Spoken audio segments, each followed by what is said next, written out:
and T0. Good morning. This is a regular open meeting of the Third Laguna Hills Mutual Board of Directors, a California nonprofit mutual benefit corporation.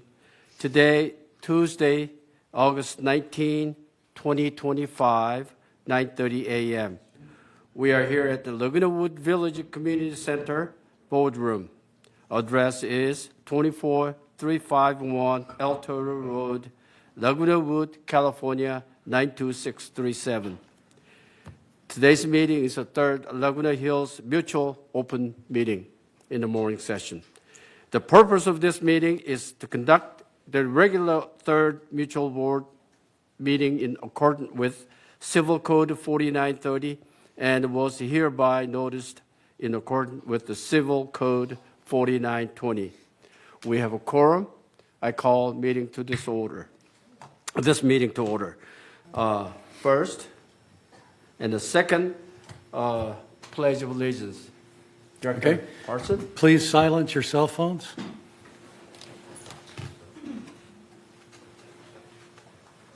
I pledge allegiance to the flag of the United States of America and to the republic for which it stands, one nation, under God, indivisible, with liberty and justice for all.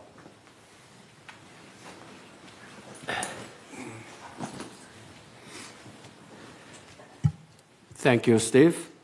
Now, approval of agenda. Today's agenda. So moved with, Robert move. with a modification, and I think Peg has one also. I'll second it. Okay. Go ahead. All right, Second, Director Parson. the modification is that. Is your mic on? Under 9D1, 91. it says that to allow only the installation of pavers for landing areas at door openings. That is incorrect. The resolution itself is correct, but we are only allowing the installation of pavers at door openings if and when the decision is made about what constitutes landings by the board. So until that's done, he's not allowed to install any landing pavers at this point in time. But the resolution is correct. The agenda is just incorrect. Okay. Yes. I have a modification too. Just, would you hold on? Paul, did you get it? Good. Okay. There was a committee report that was left off under item 12. This is where you move I think Director Moon, when he gets here, will be talking about it. But it's the Garden Villa Rec Room Committee that was inadvertently left off. Okay. He's coming. Okay, I have a, Yes. thank you. Under item 9D2, I'd like that item pulled from the consent calendar. I would like it to be discussed amongst the board. I believe in a variance that has been issued should not be rescinded. Okay. Paul, you got it? Okay. Please direct to me later on. Okay, so other than that, we approve agenda. We got first move and second. No question? No amendment? Good. I assume we're approve this agenda consent. Okay? Item 4, approval of minutes. A, July 15, regular open meeting. B, August 1st, agenda prep meeting. Any, So moved. Second. okay? Robert moved and Steve second. Any changes or any amendments? Any questions? No? No? Okay, I do have some. Agenda item 4A, page 2 of 16.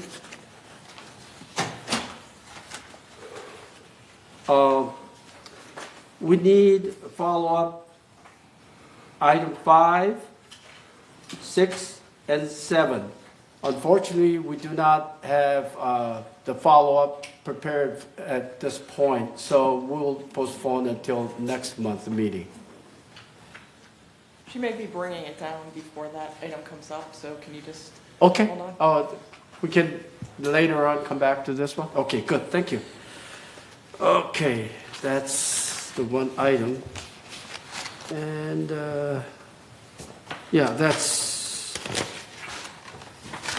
that's it. Okay, anything else we want to change or nothing? Okay, so we approve as a consent? We're on the previous minutes, right? Right, A and B, yeah. 4A and B. Yeah. and B. So we approve as consent, right? Yep. Okay, good. Number 5, report of chair. A. I got some things to report, everybody. Hello, third resident. Today, I'd like to report the significantly important issues of Third Mutual. First, August is the beginning of the annual election. This year, 2025 ballot will be mailed to eligible residents starting August the 25th. We have a total of 7 candidates for 4 vacancies. Those 7 candidates are Egan Garth Hoffner, Reza Karimi, he's at this moment at the doctor's appointment, John Kelsel, Peggy Moore, Haidar Nazari, S.K. Park, and Steve Parson. Among the named 7 candidates, you select 4 candidates to vote and return your ballot before 11 a.m. on September 25th, 2025. Please read the instruction very carefully. Item 2. Oh, it's here. Good, thank you. Thank you. 2026 budget. As I mentioned last month, we took very seriously our fiduciary responsibility when we joined the board. We are very sensitive to the many different financial circumstances of our residents. And to this end, we, Board of Directors, take a budgeting very seriously, especially when it comes to increasing monthly assessment. As of today, final version of our budget has not been approved by the board. I will report all third residents as soon as it becomes available. We're working very hard to try the assessment down as much as we can. Number 4, Ting Fiber project. This project is supposed to last until 2027. I do not update of this point at this point. However, I would like to reiterate that current estimation indicate that our internet and TV program fee in 2027 will be approximately $75 increase. For those who do not have internet service, will be assessed the full amount. However, those who have different current internet service would be the difference fee plus a different current fee plus the difference. 5, Unity Festival. Ticket sales started August 1st, 2025, first of this month. As of today, about 100 tickets being sold, and our goal is more than 500 tickets by the end of August. Please buy the ticket as soon as you can. The Unity Festival tickets are available at Clubhouse 2. The festival is scheduled on Tuesday, September 30th, 2025, starting 4:30 p.m. through 7:30 p.m. at Clubhouse 2.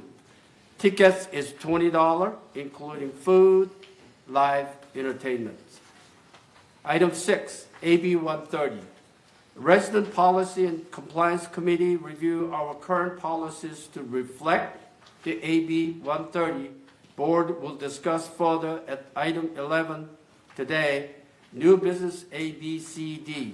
It is California state law and AB 130 that we have to follow its directions. 7, Fire Zone 0, AB 3074. Currently, our landscape staffs are reviewing several options to address the state and fire department requirement and mandates. Thank you for listening. Now, we have City Council Manager, Mr. Mark, Chris Macon. Chris, and he will give us some update on city morning. events. Thank you for coming. Thank you for having me again.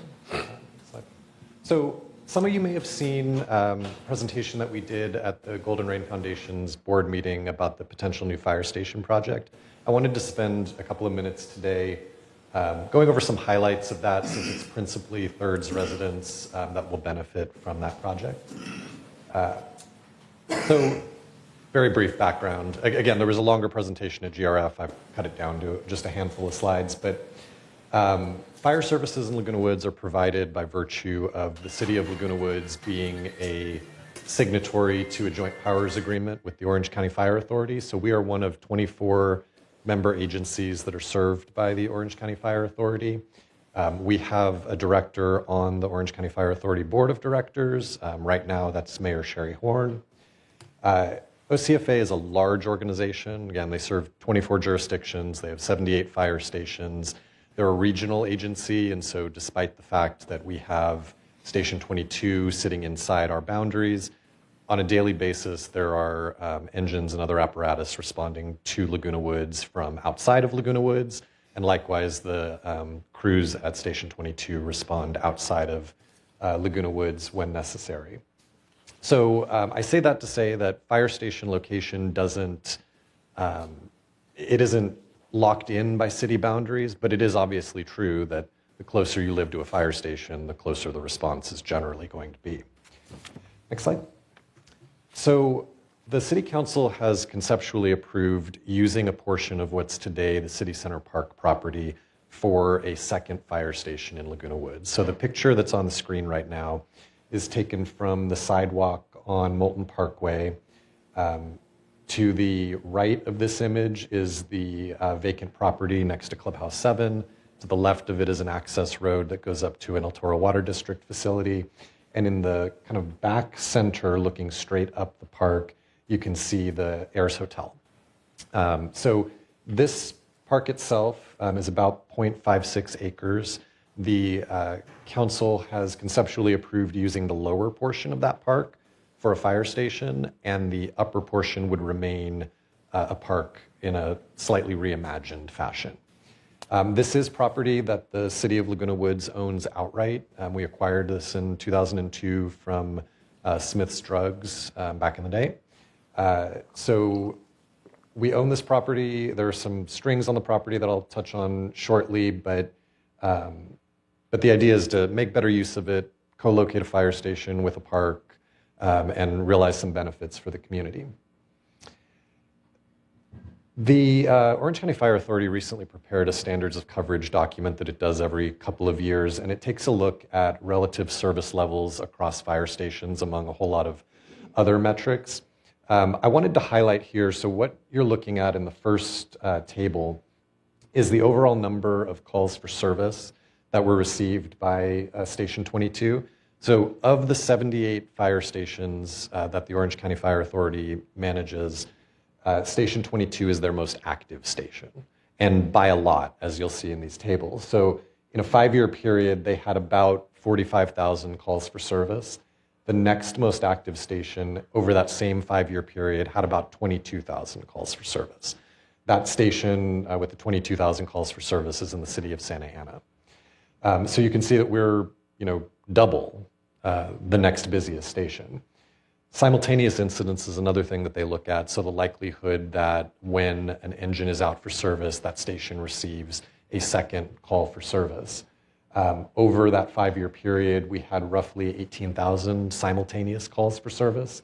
That same station in Santa Ana that's the next busiest had just under 4,800 simultaneous calls for service. So there are a whole lot of other statistics I could show you, but these two, I think, paint a very clear picture that Station 22 is overburdened compared to OCFA's other stations, and that there is really a clear need to split that call volume across multiple stations as opposed to centralizing it at Station 22. One of the things that OCFA did as we were looking at prospective locations for a second fire station was they looked at a 5-minute travel time. So this is, their goal is to be able to get an engine to you in that 5-minute travel time, which provides some additional time on top of that for the call to be dispatched, for it to get to the station to get ready and get in the vehicle. And then this is the 5 minutes from them being in the vehicle to them arriving at your front door. So the image that's shown right now, there's a black border around the city of Laguna Woods boundary.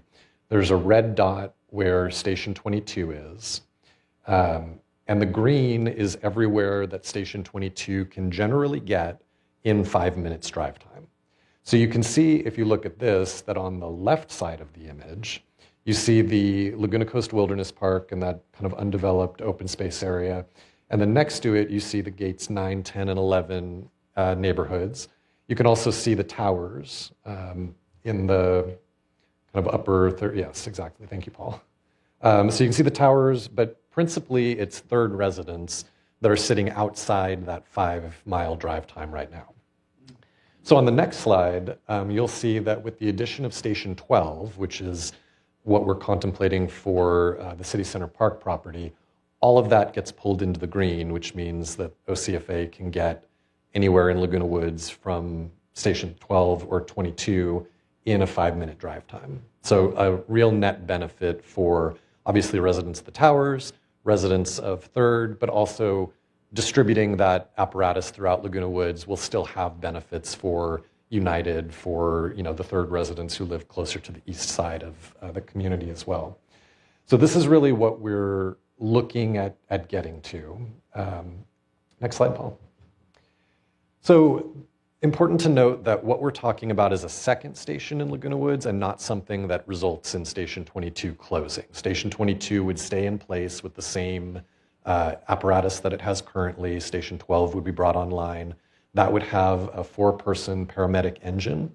That paramedic engine was added July 1st, so it's temporarily housed out of a station in Lake Forest, but OCFA has staffed up with the expectation of moving that engine into Laguna Woods once there's a facility available for it. In order to make Station 12 work, there would obviously be a whole lot of work on the City Center Park property. Anybody who's familiar with that, it slopes uphill, right? It's highest at the Ayers Hotel side, it's lowest at the Moulton Parkway side. So there'd be a significant amount of redevelopment of that site to accommodate the station. OCFA has done their proof of concept to know that they can fit what they need to on that property. I've been referring to it as a bumper station, for lack of a better word. It doesn't have all of the same amenities that a full-service fire station would have, but it succeeds in providing living quarters, decontamination areas, storage and supplies, and then, of course, the engine bay for that paramedic engine. In addition to modifying the City Center Park property, Moulton Parkway would also be modified. So in order for this to get to that 5-minute drive time, the engine needs to be able to leave the new fire station turning right or turning left. Right now, there is a built-up median in front of City Center Park that would preclude fire engines from turning left and getting on to northbound Moulton Parkway. So as part of this project, that median would be redesigned to allow for a fire engine to pass through the median and make that left-hand turn. When they're making those left-hand turns, the traffic would be shut down, meaning that it would go red at the gates 12 and 16 intersection and at the Moulton and El Toro intersection to allow them to be able to make that turn safely without pulling out into two-way oncoming traffic. That's not going to be unique to Laguna Woods. That exists at some of their other fire stations. It's a technology that has been proven and to work in that situation. The other thing I wanted to note, just in the kind of good neighbor sense, is that OCFA is accustomed to operating fire stations in close proximity to residential uses, to hotel uses, to commercial uses. If you look at Station 22, it's surrounded on the backside by homes, right? They're pretty close to the backside of Station 22. As part of their good neighbor exercise, they will not be testing sirens at the fire station itself. So there really should be no significant increase in siren usage. Siren usage is driven by calls for service, right? So if there's a call for service, say over at the towers or in the Gate 11 neighborhood, you're already hearing that siren traveling on Moulton Parkway. The only difference is it's traveling, generally speaking, from a much further distance, right? They start turning on that siren down at Station 22. It curves up Valencia to El Toro to Moulton to Santa Maria and back again. In this scenario, the siren would start on Moulton Parkway. So it's not a new siren, it's just where it starts from is different, but you would already hear it anyway. So the station in and of itself, not a driver of siren usage. Next slide. So this fall, the council is going to be doing two things. They're going to consider a lease agreement with OCFA. This is a long-term ground lease for a portion of that City Center Park property. They're also going to be considering bids that we'll be soliciting shortly to construct various improvements at the portion of that property that would remain a park. Again, I don't want to get too into the weeds, but there's state law that requires us to make an at least $212,000 reinvestment in the City Center Park property in order to be allowed to build the fire station on the lower portion of the park. So we're jumping through some of those hoops right now to get that piece of it done. So it's very likely that the park improvements would come online in advance of the fire station. Fire station would still be a couple of years out by the time they get the design completed and then the property constructed. It's not like building a run-of-the-mill building. Fire stations are built to a different building code standard that just takes longer, right? It needs to be able to withstand a lot more than your conventional office building or retail space. For residents who are interested in following the project or learning more about the project, we do have a mailing list set up specifically for this project. So if you go to our website, you click on that blue button on the screen that says sign up for email notifications. You'll see a variety of options on the next screen, but if you click on potential new fire station, just plug in your email address and you'll be added to a distribution list for that. I know many of you are already on that list.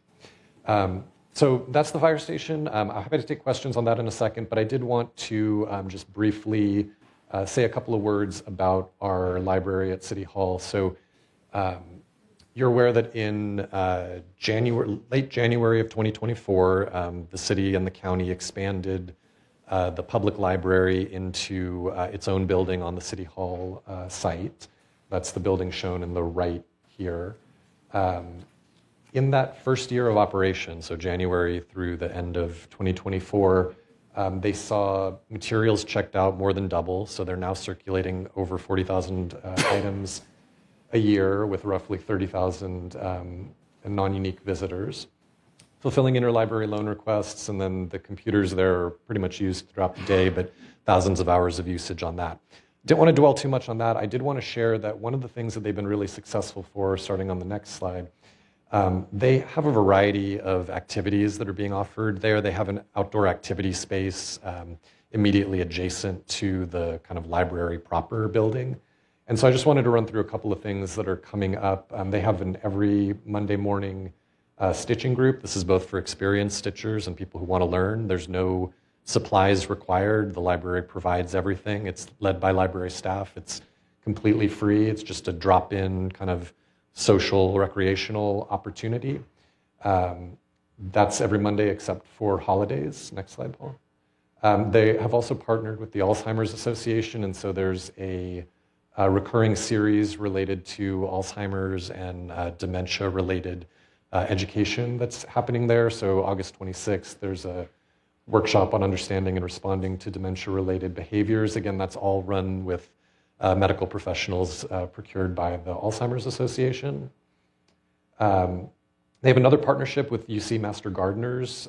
This is every month as well, on the second Tuesday of the month. Generally, these are hands-on. The one I have on the slide here happens to be the one that isn't hands-on.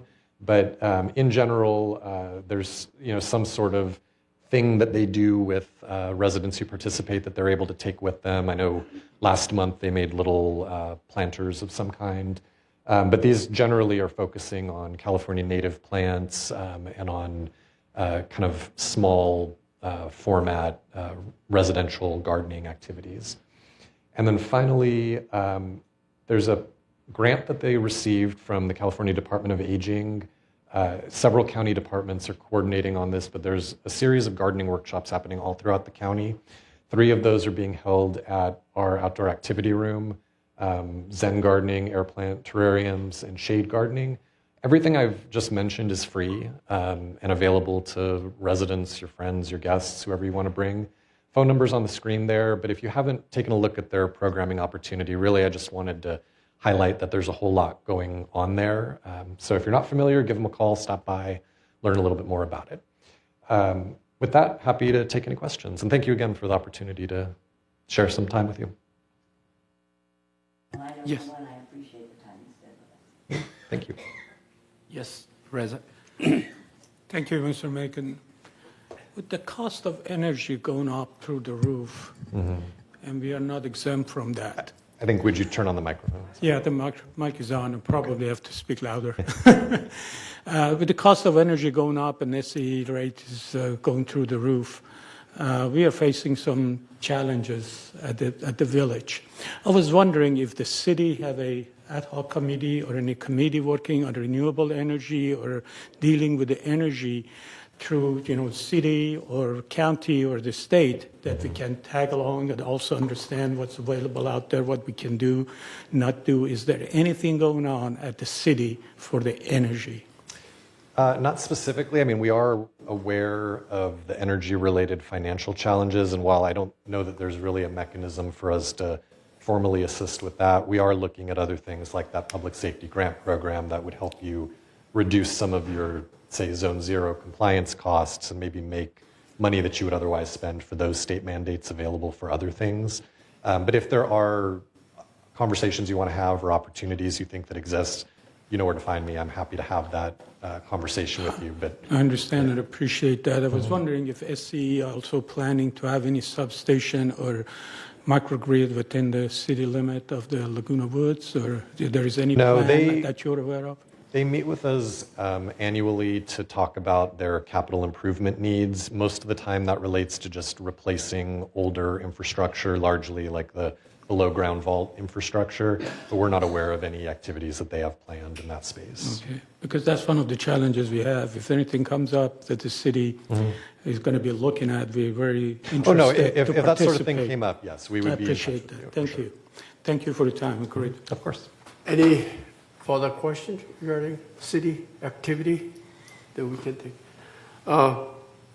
My quick calculations shows about 26 times per day the ambulance service you provide us, apparently. Ambulance service is different, but yes, I mean, it is, the station is busy throughout the day. There's a chart that I forgot, or that I didn't include today, that shows a heat map compared to other cities, and other stations are like 30% busy at any given hour, and we're like 60, 70% busy. I have another question regarding Santa Maria street easement. Our board will discuss about just the discussion only. What is the next step that you suggest us to do regarding It that? really, That's closed. Is it closed? Closed Yeah, session. that's something different. Okay. Never mind. Okay, never mind. okay. Consider it forgotten. Okay. Okay, other than that, I do not have any questions. All right. Well, thank you, Okay, everybody. thank you. Appreciate it. All right. Enjoy the rest of your meeting. Okay. Okay, next item is open forum. Prior to open forum member comments, I would like to remind everyone that any open forum speakers are limited for 3 minutes per speaker. At this time, members only may address the board of directors regarding items not on agenda and within the jurisdiction of this board of directors. The third board reserved the right to limit the total time allotted for open forum 30 minutes. A member may speak only once during the forum. A speaker may not yield their time to other members. No audio, video recording by attendee, and no rude or threatening comments are allowed. Members are attended our meeting by joining Zoom link https://zoom.us by //j/948-998-0673 or call 669-900-6833 or email meeting at vms or bmsinc.org to have your message read during the open forum. Michaela is not here, right? So Paul, do we have any member comments? Quite a few. First speaker is Joan Milliman.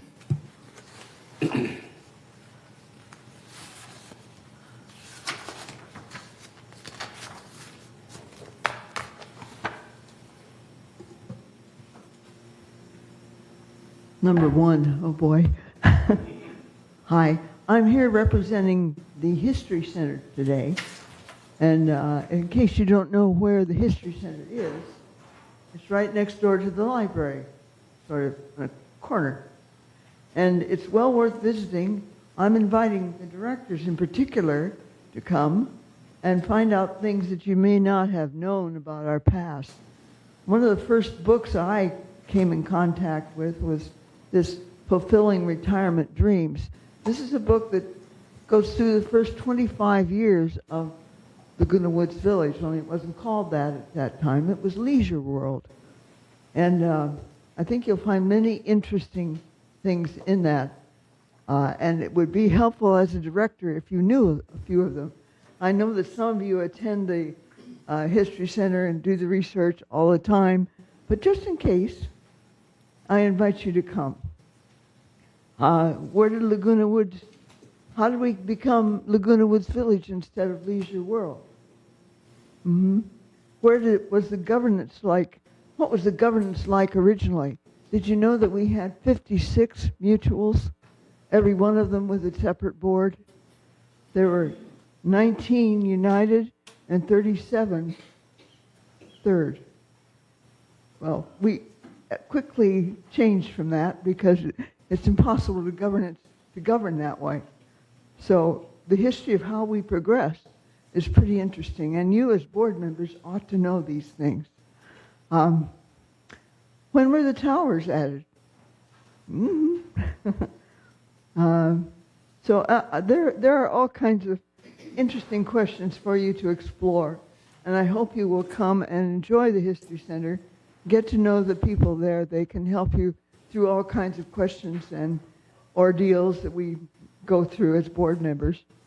So the History Center, I told you the location. They're open weekdays from 11 to 1 p.m. and by appointment. Their phone number is 949-206-0150. And in case you can't get to them physically, you can get to them online.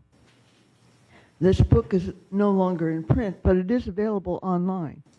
So one of the online numbers is info@lagunawoodshistory.org, or you can get lagunawoodshistory.org as the center. So I hope that you'll take advantage and go there. And join us for the various displays that they have. I can't encourage you to come more because it's really an interesting place. And once you're there, you may stay for hours, but hopefully not. Anyway, thank you for your time. Thank you. All right, our next speaker is Miss Carol Kelly. I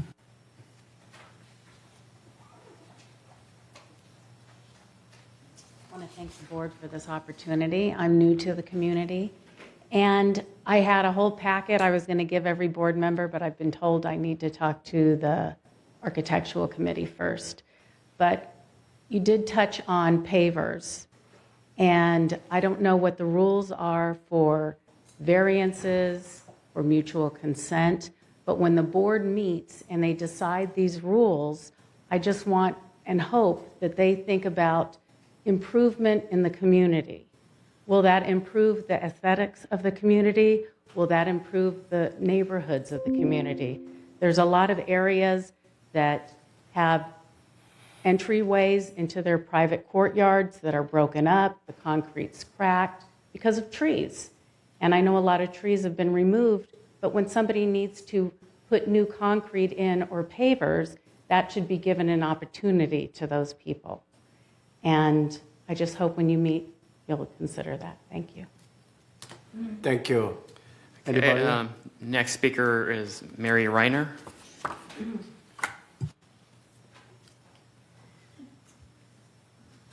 Good morning. I'm speaking for myself and actually sort of for my neighbors as well. I live at 3316C San Amadeo, and I've lived here for almost 9 years, and I've been, up till recently, I've been very happy with everything. But the new landscaping project got a lot of us upset. In fact, one of my neighbors actually moved out of the community because of how that whole thing was handled. Because you didn't try and talk to any of us to find out what we really wanted in the new landscape project. It was just imposed upon us, and we were the first cul-de-sac that got it, so we didn't have any talk. There wasn't anybody we could talk to or get any experience. We were just sort of left on our own. And, excuse me, and I accepted it, but then when I started learning more about it, there were things that I really didn't like. And when we tried to talk to anybody, basically we were dismissed. Nobody came around and asked us, do you want tall plants, short plants, flowers, whatever. It was just whatever they decided we got. And unfortunately, in my instance, we didn't always get the right thing. For example, I share a corner with one of my neighbors, and we had a nice tall plant that shielded both of us. Well, they came and cut it down, and they put in a real low thing that wasn't going to go anywhere. And I pointed out to them, you know, you cut down something that was very important, and you replaced it with something that isn't going to work. Well, thank goodness they finally replaced it, and it's starting to grow. It still isn't where it used to be, but it's better than it was. But that's an example of the fact they were not considered of the neighbors and the people involved. And I guess I have my own particular problem. Looking at across the street, my neighbors, their plants are like this far apart, and they filled in, and it looked pretty nice. In my situation, the same plants were planted like this far apart. They haven't grown, nothing's happened, and I have big spaces of brown grass, of brown earth. And I'm sorry, I like flowers. I don't like brown earth. And I like, you know, plants. And they don't seem to want to respond or help. And I would appreciate it if somebody would do something to them to get them to, I'd like a few more flowers, a few more plants put in, and maybe even some of them that have flowers, because I had a beautiful hedge of white roses there before. And the thing that concerns me most is the fact that when things don't look nice from a landscaping point of view, it decreases the value of your property. And I think, and I know mine is not as nice as it used to be, and people tell me that. So I feel like I'm financially suffering because of what happened, and I would hope somebody would address it by either giving me more plants or and then possibly making some of them flowering plants. And thank you for your time. Okay, thank you. Okay, next speaker is Cheryl Finnick.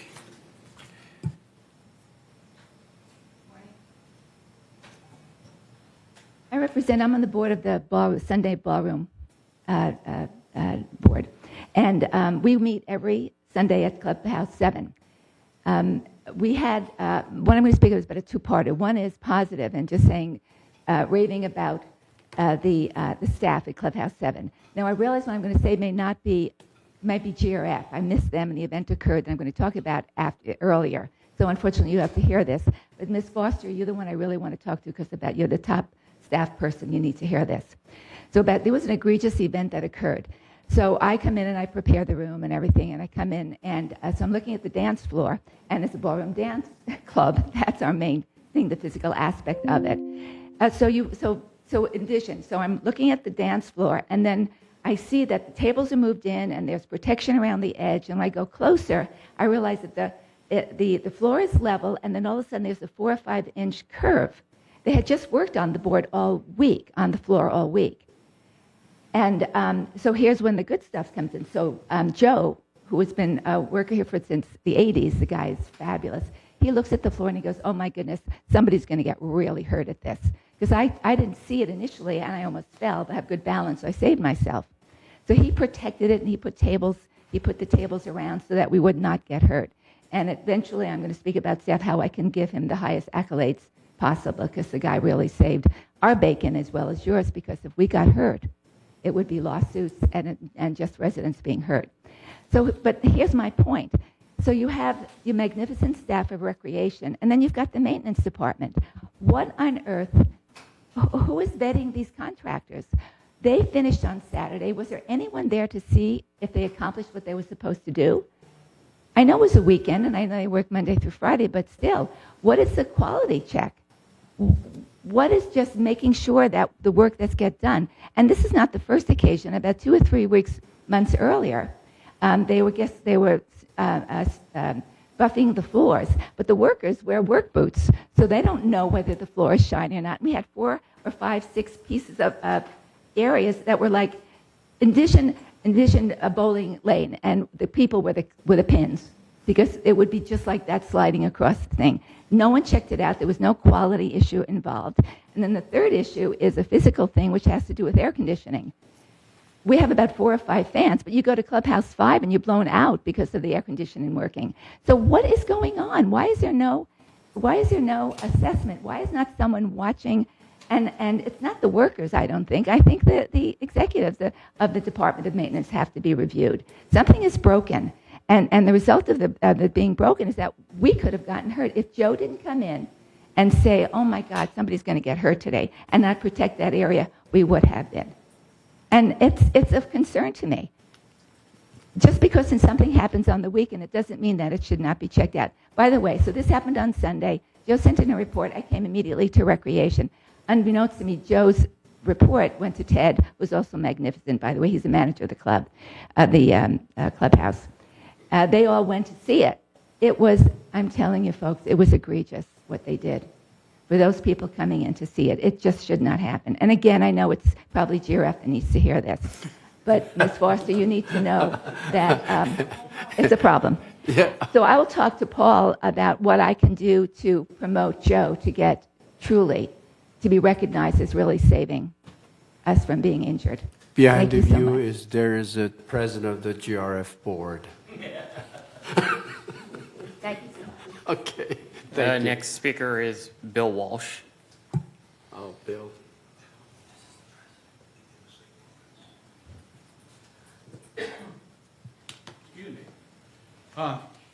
Bill Walsh, 3162C. I want to talk to you as board members and as corporate members today. Ever since GRF approved the fiber optic program and $16 million worth of costs for that, every meeting I've attended, every committee meeting, every board member that meeting that I've watched on TV, cost avoidance is the major topic. Now, this board is very fortunate because 8 years ago, a board put in $2.2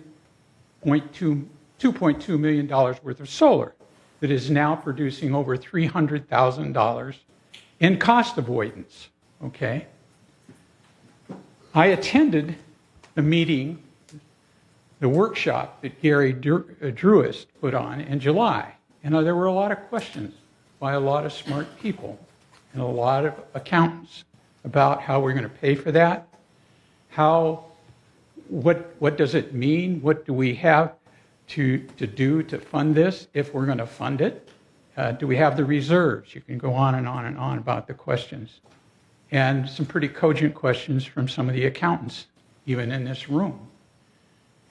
And 2 days ago, or maybe it was yesterday, I asked Gary, has any corporate member come to you to discuss the details of what it would do, what it would take to install solar on the GRF buildings. Sitting down with somebody from staff to find out what the reserves are in GRF, talking to the consultant who put the plan together, going and getting Edison to come and talk about what's going on with their requests for increased electric rates, sitting down and talking to a potential solar installer to see if, in fact, Gary's numbers or the ad hoc committee's numbers are accurate. The response from Gary was there were no corporate members that have come down to talk to him about this. And I was stunned. And so I'm sorry, because solar is the one thing that we can do cost avoidance in GRF. We can't control what the CPUC is going to give Edison for cost increases. We know on August 28th, it's going to be about a 13% rate, about $200 on average a year for each residential customer. 5% every year for the following 3-year increases. And if we don't do anything, it's not going to happen. We've been talking for 10 years trying to get GRF to do something for solar on the buildings. And again, people are talking about bypassing it because they're afraid that we've obligated ourselves for too much money with this fiber optic. I don't know what to tell you, but Edison is going to keep at this. Probably the next request for the general rate increase is going to come in 2027. And they are going to keep coming for money because they've got to fix their infrastructure. And I'm not even talking about the money they're going to have to spend or that we're going to be charged for burning down half of Altadena. So I think it's time to really take a hard look at solar on the GR buildings. Thank you very much for your time. Thank you. Next speaker is Linda Restivo.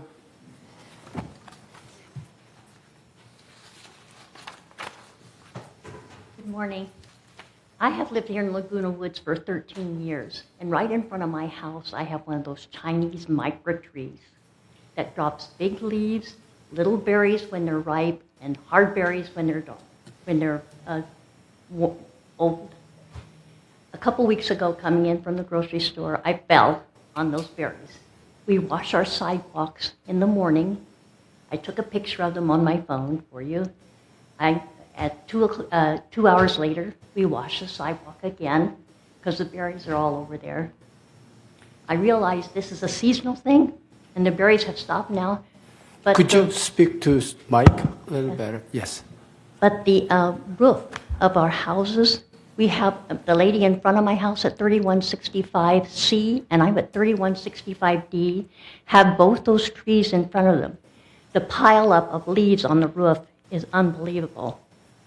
I'm concerned for what happened at Altadena, that a spark in those leaves will set the whole unit on fire and cause a problem for Laguna Woods. I have called the acceleration number that's on the globe 3 times, left messages for someone to please give me a call so I could set an appointment to have someone with the board come out and look and talk to me about these issues, and I never received a phone call back. So that took place between the 7th of August up until the 15th. I have been working with the office since May to try to get somebody to do something about these roofs and these gutters. Weeds are growing out of our gutters. I take a rake up there and try to get the weeds out of my gutter. I'm doing everything I can. I just need some help. And every time I call someone, they say, this is not my problem. We tried to have that tree taken out, and it wasn't approved to have the tree removed. So I'm asking you, please, can we find a way to say yes instead of finding a way to say no? Please help me with this problem. Our whole unit needs to have the roofs blown. Thank you again. I appreciate it. Thank you. Okay, we have 2 more. Next in person is Gary Durst.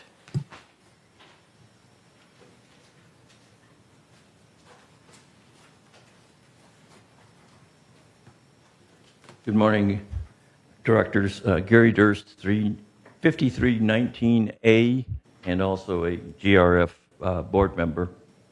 I'm speaking today for myself and for our president, Allison Bach, regarding the upcoming corporate meeting on September 5th. We are asking you to confer with your other corporate board members and call off this meeting. The corporate members have three major powers over GRF. One is to appoint, one is to remove, and one is to approve or disapprove purchases over $500,000. You do not have the authority, per our lawyers, to order us to spend money or to order us to rescind resolutions. You have your three powers. There are three things up for a vote. One has to do with EV chargers. You've already voted on that. You turned it down. That is a dead issue. The second one was to have GRF rescind a resolution regarding putting solar on clubhouses. One, you don't have the authority to ask them or to demand that they rescind a resolution. And for FYI, at this point in time, we are not considering putting solar on clubhouses. We're looking at putting it on ground or possibly the warehouse up in the maintenance area. And the third item is the order to spend at least $4 million on Building E. And again, this is an issue that is beyond your purview. Thank you. Okay, we have a email member comments. Let me just pull that up for a second. This is from Thomas and Rosalind Finkler of 3408 Alpha, to whom it may concern. We urge you vote for purchasing of solar panels for our community with financial incentives offered by the government grants. This opportunity will probably not even be available again. There is no doubt the cost of electricity will keep going up. We are vulnerable. Respectfully submitted, and that's it. Okay, thank you. Any comments, our board? Yes. I would like to follow up on two comments. First, for Ms. Fennick, the Clubhouse 7 air conditioning system is scheduled to be replaced. The board is going to be considering that next month. And then there was a moisture intrusion event at Clubhouse 7. We're looking into the details of how that occurred. That caused the floor to lift in places. And I will pass your thanks on to Joe Manfredi, who is the gentleman you referred to. And then, Ms. Restivo, we will have landscaping reach back out to you and see what can be done. Thank you. Okay, any members who would like to make a comment about our residents? Yes, Jim. Yeah, I just want to add to what Joan said. I'm biased about the History Center. One of the things I did when I first became a board member was to visit the History Center. And from there, I learned the foundation of why there's a Laguna Woods. It's not just homes, it's a community, and it was built with that intention. And so that History Center put it all in perspective for me when I became a board member, and hopefully helped me to make better decisions or make informed decisions as to the why, as opposed to the how and the what and just the money. So I just say that it is an exciting venture to visit that History Center, and not only just Laguna Woods or Leisure World, but also they go way back to 16,000 years as to what this land was at that time. So if you had a chance, visit that History Center. Yes, Steve? Yes, Mary, I'll reach out to you. We'll get together and you can walk me through what happened and we'll see what we can do. Good, thank you. Anybody else? I guess Yes, please. I'll make a Robert. comment in response to Gary Durst. Gary, appreciate your comments and certainly understand where you're coming from with regards to the projects and your opinion related to whether or not we have any rights to do what we're proposing to do. The $4 million I'll address first for the issue of Building E. We don't really care whether it's 4 million, 1 million, 500,000. That's not the issue. The issue is that GRF Board at this point in time has nothing in its budget related to addressing the issue of Building E. And that's why that resolution was put forward, just to say to the GRF Board, you need to address this issue in your budgeting, and you haven't done that. No, it's not a debate, it's not a conversation. I'm just giving you a position, okay? And as to regards to the solar issue, again, we are not opposed to solar. As Bill Walsh has indicated, Third Mutual put solar on Garden Villa buildings. So we are definitely not opposed to solar. What we have concerns about is the overall GRF budget. We have concerns that GRF is deferring maintenance on a large number of projects that we think need to be addressed. There's a big difference from our perspective about needs versus wants. And there are needs that we think need to be addressed first, like Building E, for example, and then there are wants like the solar. We are not opposed to solar. We just don't think that solar is right at this moment in time. Very good, thank you. Yes, I Reza. want to respond to Ms. Carrie Kelly on the pavers. We have set up a policy for allowing pavers to a certain degree, because if the paver is common areas, that's totally different issue. This board doesn't have a right to give the exclusive use of common area to the members, because that common area belongs to everybody. You need to have 67% of the vote to give that to somebody. But we allow pavers for landings, certain amount, 3 feet, 5 feet, 6 feet of the pavers that people can put on the common area as a landing. So there are policies that we put in place actually recently to deal with the pavers issue. But we cannot allow somebody go and do the whole backyard, for example, for 20 by 20 and put the pavers, because that's the common area. And this board doesn't have a right to give that out as exclusive use for anybody. That's the point with the pavers. For the certain, but you mentioned something about, concrete pathway and all of that. Those can be replaced, like for like. If there is a problem, that can be taken out and put a new one in. But that's not the pavers issue. The pavers is given the common area for the exclusive use by the members. I hope that's answered. If not, I can, give you more information, or you can look at our policies. Yes, Peggy? But I think, Reza, have we not looked at them using it on the driveways and on the walkways up to the house? And we've done favorably on that.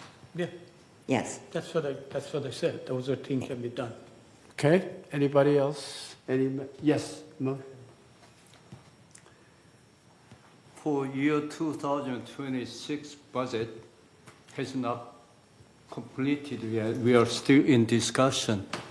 But Third Mutual, last version, we have the third version was about 5% increased right now, and we're trying to bring it down. We had a very hard time, but we are trying to do. But problem, we see that the GRF budget for third version is a 10% increased. So with that, and then we're still trying to approve, or GRF is still trying to spend more money. So they're saying, well, the money coming from reserve fund, but reserve fund somehow GRF doesn't make money. We have to, all the residents have to bring the money in. So everybody have to put the money in from resident. So we are trying to contain it somehow, to reasonable level, but some group of people using a lot of money, not responding to the residents' demand or need and their situation. So that's, I see that there is some problem with the GRF's, very good intention, but I have some reservation. Okay. Yes. Steve, since you're chair of landscaping, in terms of Ms. Reiner's issues, I'm going to get together. you're going Yeah. to talk with her? Yeah, Okay. yeah. I think her cul-de-sac is a 333 or 335. I've been there many times. I think I recognize you too. So, yeah. So we'll get back to you. Thank you. Yeah. Anybody else? Donna, you don't want to say anything? Okay. We will follow up all these comments, resident comments, next month as well. So, thanks all comments, and we'll go on to next business. If anybody else has anything, good. Siobhan, we don't have anything. There's a CEO report. The CEO report. Yeah, I know Oh, that, yes, but the other yeah, item respond that- to that. yeah. You have not. Not yet. Okay, now let's go to 8 CEO report. Yes. Thank you, Honorable President, members of the board. I'd like to share some key updates this morning, beginning with wildfire preparation flyers. As depicted on the screen before, we have a new flyer that's available with the latest wildfire safety tips. The important thing I wanted to note this morning is that they are now available in Chinese, English, Farsi, Korean, and Spanish. So we're trying to reach as many of our community members as possible with this key information. Each version is available on the village website under Services, Security Services, Important Documents. So we encourage you to take a look as we are in that season now. The new resident portal was launched on Monday, August 4th. This represents a key step in VMS's commitment to delivering high-quality, resident-focused digital services. It was shaped by resident input and tailored to support the distinct needs of our community. It features a new mobile-friendly design and offers faster, more secure, and user-friendly ways to manage household tasks and stay connected all in one place. You can submit and track maintenance requests with real-time status updates. Can you go to the next slide, please? Thanks. You can view your account balances and make secure online payments, verify vehicle registrations and emergency contact information, customize communication preferences, and use convenient links to external tools such as Performing Arts Center ticketing, golf tee times, guest registration, and facility reservations. And I do want to mention that our PC Club and Mac Club are offering free training to residents who may need help with the new resident portal. Ah. For resident and staff safety, the community center doors are now locked at 5 p.m. weekdays and all day on weekends. This is of particular importance to our table tennis and Elm room reservation patrons. On weekdays, the building is open Monday through Friday until 9 p.m. and on weekends, Saturday and Sunday from noon to 5 p.m. To enter after hours, please bring your resident ID card. You access the building using the south front doors only and tap or swipe your card on the black card reader unit. If the front desk is temporarily unattended, please wait briefly until a staff member returns to assist you. Also, a reminder that residents may join the VMS employee team. Whether you're looking for part or full-time employment, VMS has exciting positions open right here in the village. If you're ready to take the next step, visit the village website, the careers page, and click Join Our Team to explore all open positions at VMS. Among featured jobs include the Assistant Financial Services Director, Social Worker, Senior Accountant, and Customer Service Representatives. Fitness equipment upgrades are occurring in the Community Center and Clubhouse 1 fitness facilities. The Community Center fitness facility will be open at 11 a.m. instead of 7 a.m. tomorrow, August 20th, and Thursday, August 21st. The Clubhouse 1 fitness facility will be open during normal hours on both days to support early morning workouts. Trash enclosure signage is coming to the mutuals. The city and the mutuals are collaborating to install new signage identifying trash enclosures.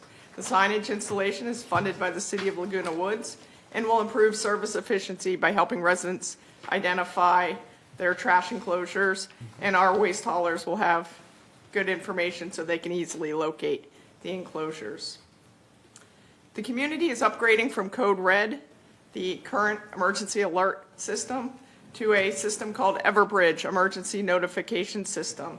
The benefits of this upgrade include multi-channel communication.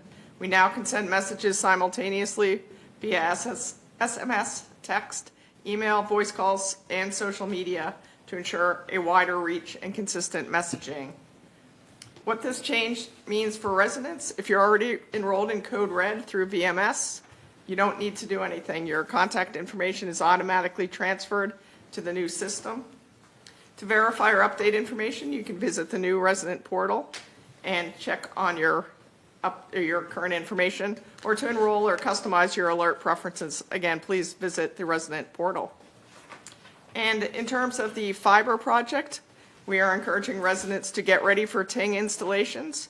Ting Internet will be reaching out to residents regarding the first round of installations scheduled for fall 2025. To ensure you receive all important updates, confirm your current email, address, telephone number with resident services, or again, use the new resident portal.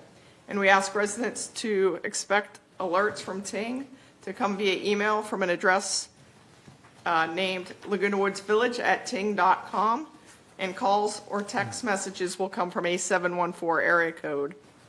And we're also introducing the new Ting ambassadors. The ambassadors are resident peers who can answer questions about the project, share updates, and provide feedback directly with the Ting team.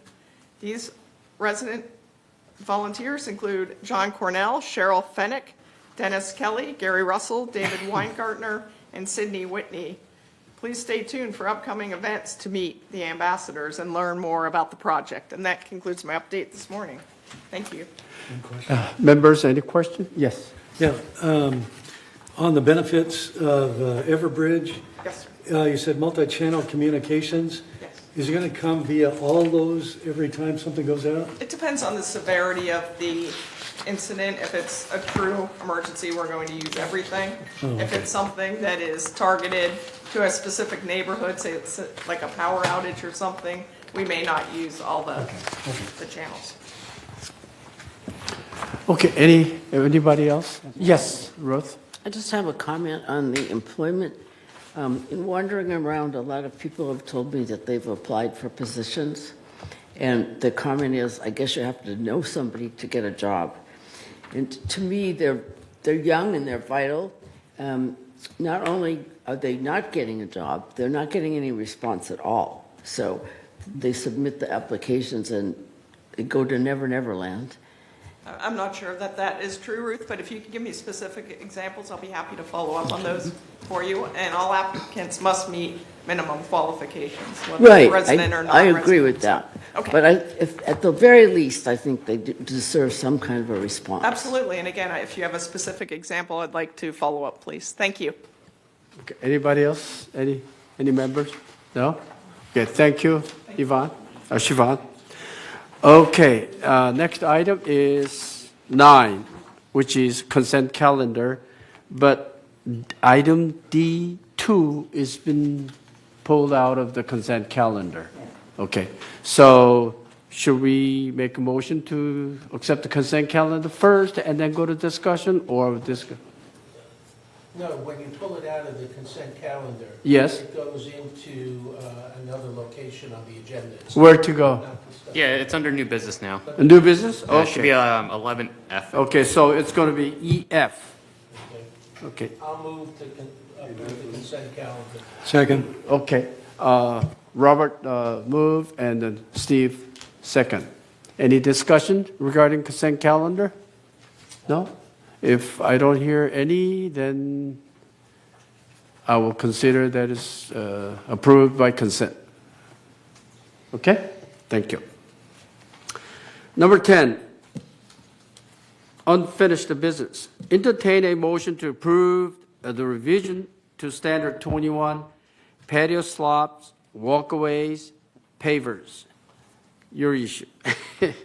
It's been satisfied, 28 days notification. So Steve, would you please read Okay.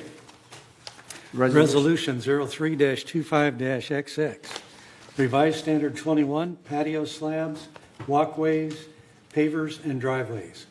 Whereas the Third Laguna Hills Mutual recognizes the need to amend standards and create new standards as necessary, and whereas the Mutual recognizes the need to revise Standard 21, that is patio, slabs, walkways, pavers, and drivers, now therefore be resolved August 19th, 2025, that the Board of Directors of this corporation hereby adopts revisions and amendments to Standard 21, patios, slabs, walkways, pavers, and driveways, as attached to the official meeting minutes, and resolve further that Resolution 03-25-86, adopted May 20th, 2025, is hereby superseded and canceled, and resolve further that the officers and agents of this corporation are hereby authorized on behalf of the corporation to carry out this resolution as written. And like was mentioned, the time has been satisfied. Okay. Any motion to approve? Make a motion to approve. Okay. Reza first move, and then Ruth second. Any discussion regarding this new resolution for the pavers? No? Okay, if there's no discussion, then we'll go into the voting.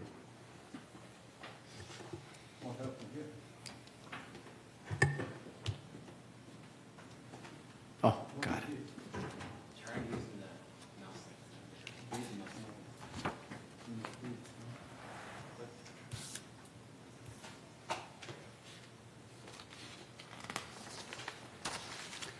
Okay, we all voted? No, one more, I think. Yeah, we got it. Oh, okay, we got it. Good. 11-0, so motion passed. So you can, yes, Mr. President, yes. is the president a voter, or are they just supposed to break a tie? In the And I don't know the answer to that question. I believe when it's a tie, then I am supposed to break the tie. Correct. Yes. If you're voting is 65, president vote 6-5 wins. So if it's 5-5 and president didn't vote, he has to vote. Right, but on normal situations, It's 5-6 and he's one of the vote. okay, that's not the point. Okay. That's not the Maybe I point at didn't all. get the point. The point is, I think that the chairman of the board, the president of the board, is responsible for voting only when there is a tie. Am I correct? Does anybody know legally? Do we have anybody over there, Siobhan? Oh, I Paul? see. That's a new. Let me just pull up the bylaws and I'll get back. Thank you. Okay, good. And that isn't anything against you, Riz. I'm just. No, that's okay. That's Park. This is Park. President, well, I don't, President was everybody. Thank you. Yeah. Okay. In the committee level also, the chair of a committee, I think I've been here about 3 years and they're all vote. Well, that doesn't I've mean never it's seen right. that they are breaking any tie, but if it's a tie, they have to go through that. But I other would like than to, that, I would like to think they refer to just the voted. bylaws. Joan, would you please comment that about, please? Yes, this is a good question. She's, yeah. Oh, Joan. Oh, good. Peggy, it is a good question. I You're like not that. going to Thank charge you. us, Joan, are you?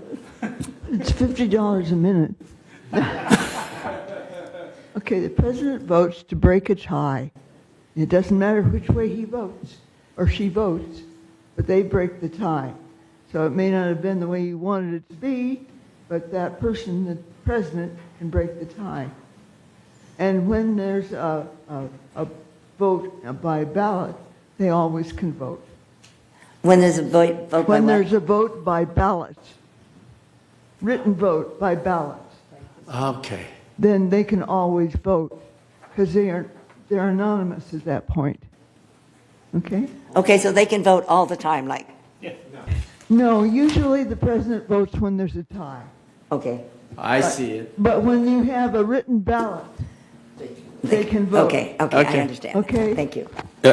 One last question. You Okay. said usually. Does that mean that the chair of a committee or a board cannot vote on a voice vote? That's the same question, yeah. Usually it's with the tie, they vote. I understand. There's the usual, and then there's, I'll call it, If they want to sway it, okay. okay. Because it leaves it open. I see the point. What you, It is open. yeah, I see the yeah, point. that's what I'm Okay. saying. I mean, does Robert's rules or whatever It's so that you standard keep us all say in you control. cannot vote Yeah, okay. in a voice vote? Or it just says suggestion that the chair does not vote in order to sway the, Usually the chair doesn't vote in order to remain neutral.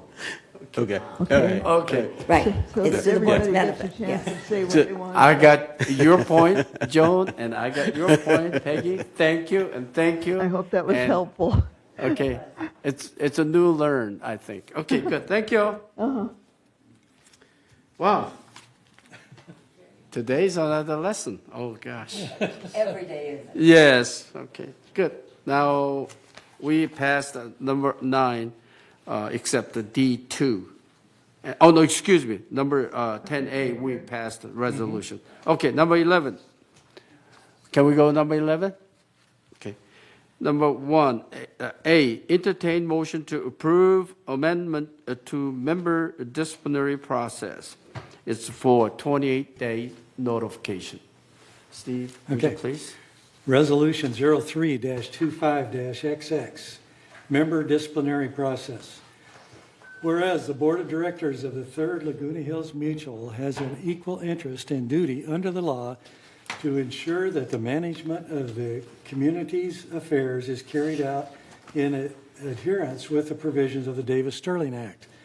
And whereas the Board of Directors updated the member disciplinary process to align with Civil Code Section 5850 as amended by Assembly Bill 130. Now therefore be it resolved, September 16th, 2025, the Board of Directors of this corporation hereby approves the updated member disciplinary process as attached to the official minutes of this meeting. And resolve further, the resolution 03-04-12 adopted July 20th, 2004 is hereby superseded and canceled. And resolve further that the officers and agents of this corporation are hereby authorized on behalf of this corporation to carry out the purpose of this resolution. And it is on 28-day notification. So moved. Okay. Robert moved and Peggy second. I'd like to address this. Yes, now discussion. For the benefit of our members and those watching, we have this resolution and the following 3 resolutions that all are a response to AB 130. For those of you not familiar with AB 130, that was a Sacramento law that came down and was implemented July 1st. And what it did was it stipulated that monetary penalties could only be now a maximum of $100 for any violation, unless we could demonstrate that it was a health and or a safety violation. So it became necessary for us as a board to modify our penalties, modify our what's a health and safety violation, and also modify our, which is the 4th one, rules for board meetings. All right? So that's what all 4, A, B, C, and D on this agenda all address. They're just a response that we have no choice but to make as it relates to AB 130. Thank you. Who was the chairman of AC policy, Third Laguna Hills policy chairman. So, any further discussion about this? Yes. I would just ask the staff to do a financial impact of this for 2026. It won't have a financial impact in a way that you might be thinking, because all the new penalties and everything will go into effect for 2026, and all the health and safety violations give us a lot of flexibility. For instance, traffic violations will stay the way they are, because that's certainly a safety issue. I mean, lots of them fall under health and safety violations. Okay. All right. I'll accept that answer. I'll withdraw my request. Yeah, I believe it's a little bit difficult cumbersome to come up with the financial implication of this resolution, I think. Listen to the next one we're going to do, and it'll clarify some of that. Right. So let's go to the next one after this one. Okay, so if we don't have any further discussion, then we got to vote, I think, right? No. This time, I'm not going to vote. It's on 28-day notice. Yeah, it's on 28-day notice. Okay, thank you. They're early 28 days. What? They're just early 28 days. Early 28 days. The next one, B? No, Oh, they're waiting. We don't actually vote on that. Yeah, we don't You can't vote on, vote we before don't you really vote. vote on this. Came up and asked for us to vote, so we all responded. While he's talking. And Robert, you voted. Well, I see it now, but I'm just, We need one more. You're going to hold it for 28 days? Yes. Paul, Okay. Paul, It's still Yeah, eight. you're just voting for this to go on 28 days. Paul, my screen isn't showing anything for voting. Oh, his isn't. I'll go check Oh. afterwards.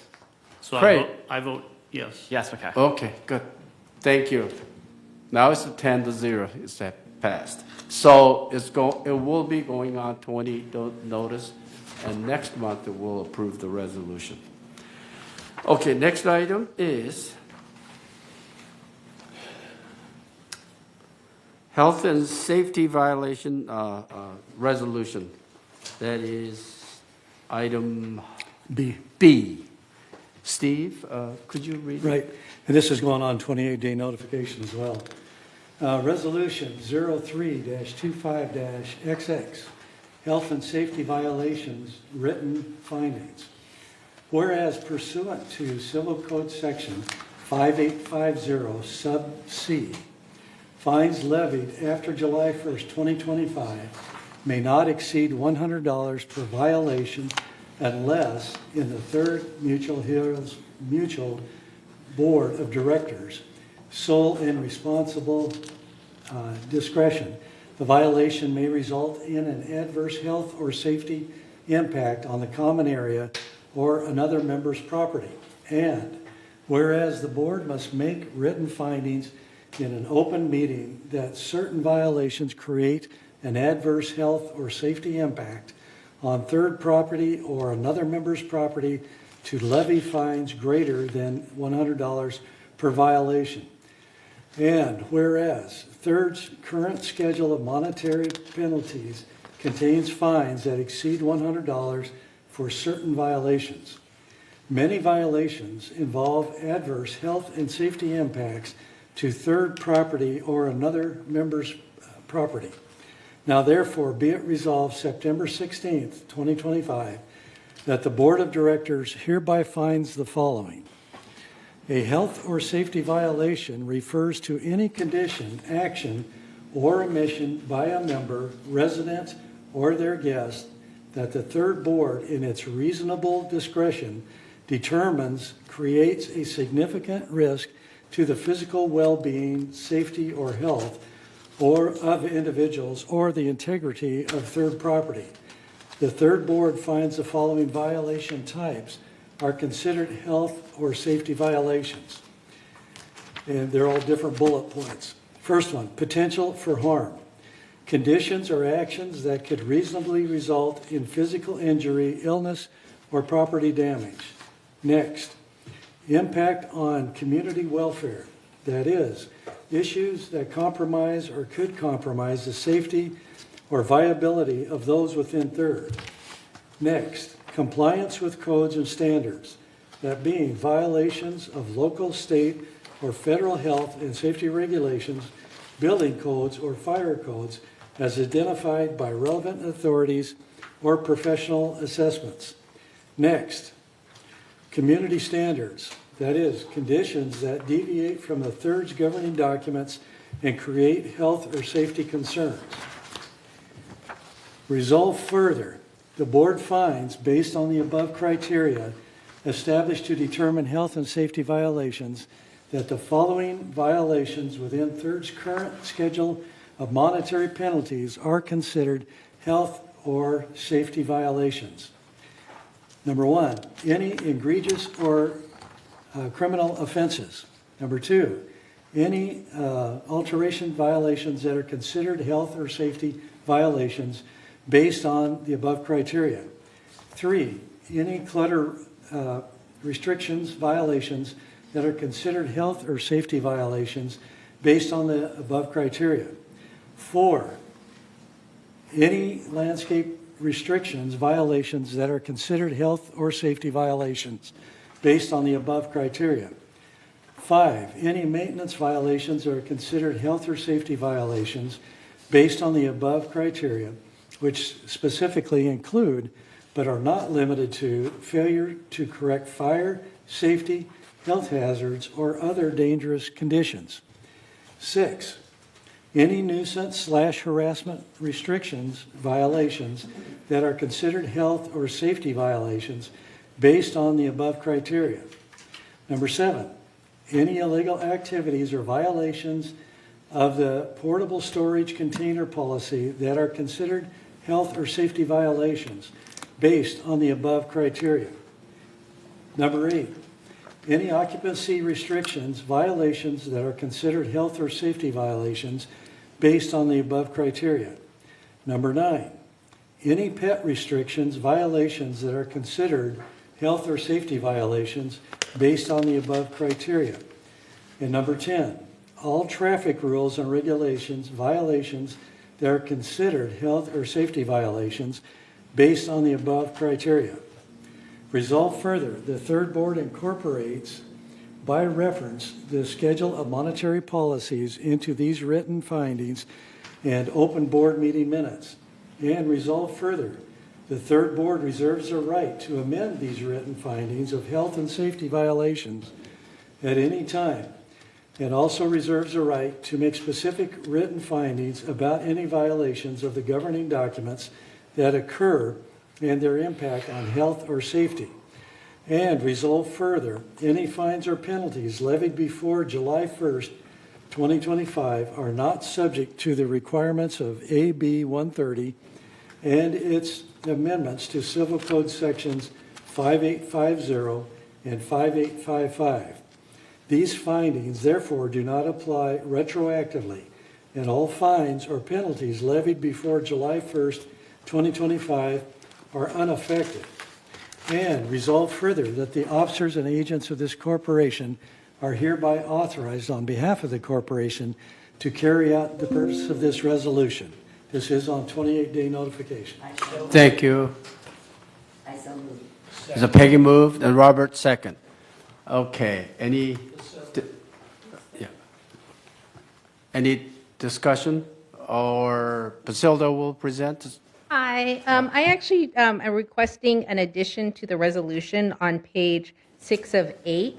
On the second, resolve further. After further review of this change to AB 130, we would need to include schedule of traffic monetary penalties. So it would read, resolve further, the third board incorporates by reference the schedule of monetary penalties and schedule of traffic monetary penalties into these written findings in open board meetings. Because the traffic monetary penalties and the ones that are used by the Executive Hearings Committee, they're two separate documents, and so we would just like the resolution to refer to both documents. Okay, so we'll have an amendment? Hold on. What we got to do with the traffic violation? TERT doesn't do any penalties for traffic. Yes, you do, because GRF, United, and Third are all in the same traffic committee, so each mutual has their own traffic rules and regulations and their own traffic monetary penalty schedule. Also, item 10 on Wait a here minute. refers So to the that. speeding in United and Third and the GRF have different penalties? No, they're all the No, same. they're all the same. But you each have your individual documents. That allows you your individual powers, Okay, but still. I to thought work- it was all Oh, encompassed one. sorry. It's separate. It's separate. That's- Okay, good. I have a question I'll- while you're there. Just, Also move with the amendment. yeah. Okay, so before we move, we should wait until you, but anyway, Robert moved with the amendment, and who's second? Yeah, Ruth the second. You got it, Paul? Good. While you're there, why September 16, 2025? Because you're going to 28 day. Yes. Oh, okay, that's the reason why? Yes. Okay, That's a good reason. okay, good. And also, I just want to make sure, smoking, reckless driving, and marijuana smoking is also included in that. Am I correct? It's a part of the definitions Right, provided, of- but it is up yeah, to the I just wanna executive make hearings sure. committee if they Yeah. want, yeah. Right. So I just thinking about those items while I was reading all this. Okay, good, thank So you. we're voting on the amendment? You're voting on the amendment first, yes. We got to vote for the amendment? Yes, and then on the motion. Okay. Thank you. Okay, so let's move for the amendment.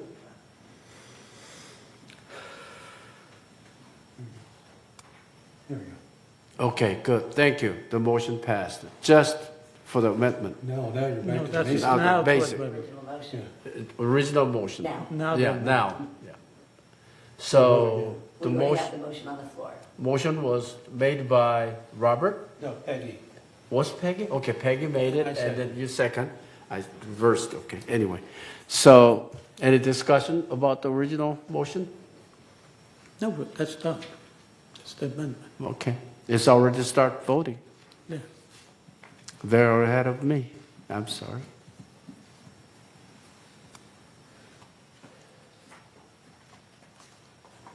One more, okay, it's passed. Now it will go on 28-day notice. Item C, next item is for monetary penalties. Steve? Okay. Please.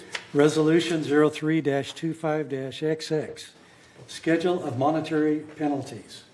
Whereas the schedule of monetary penalties is required per civil code to identify violations and potential penalties which may be imposed upon a member following a disciplinary hearing by the Board of Directors for violations of the governing documents and rules and regulations by a member, co-occupant, guest, or lessee.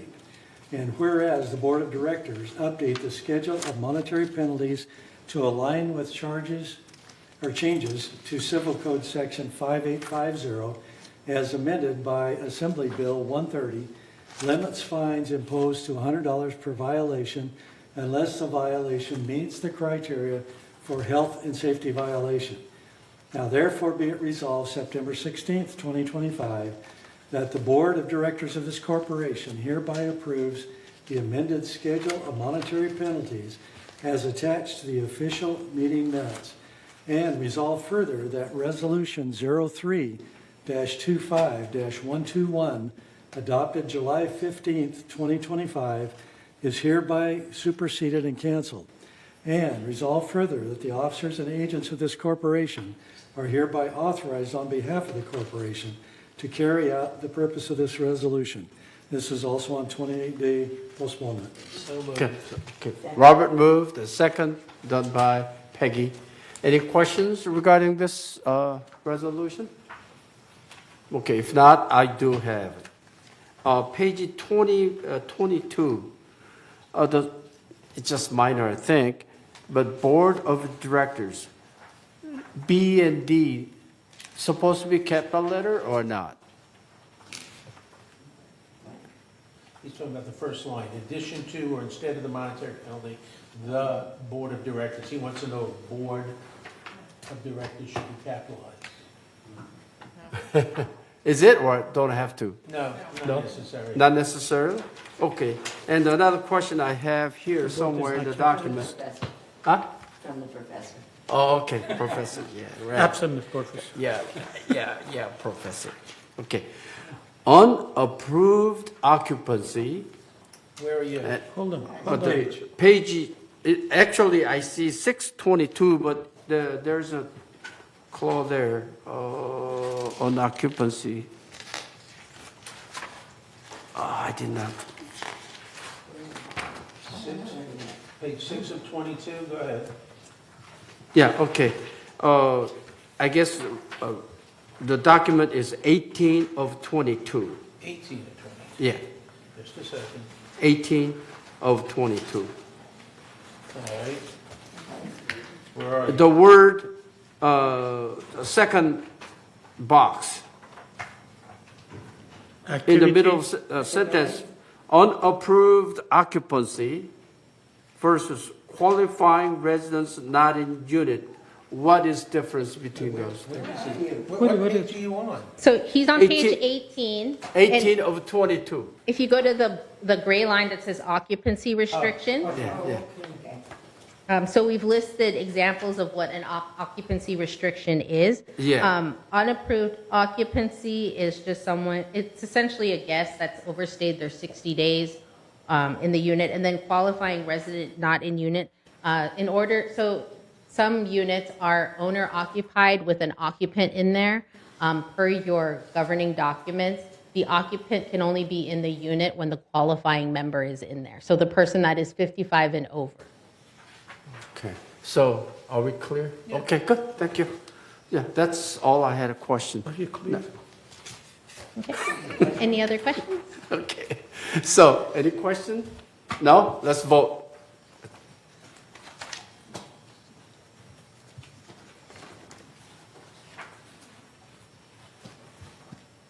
One more.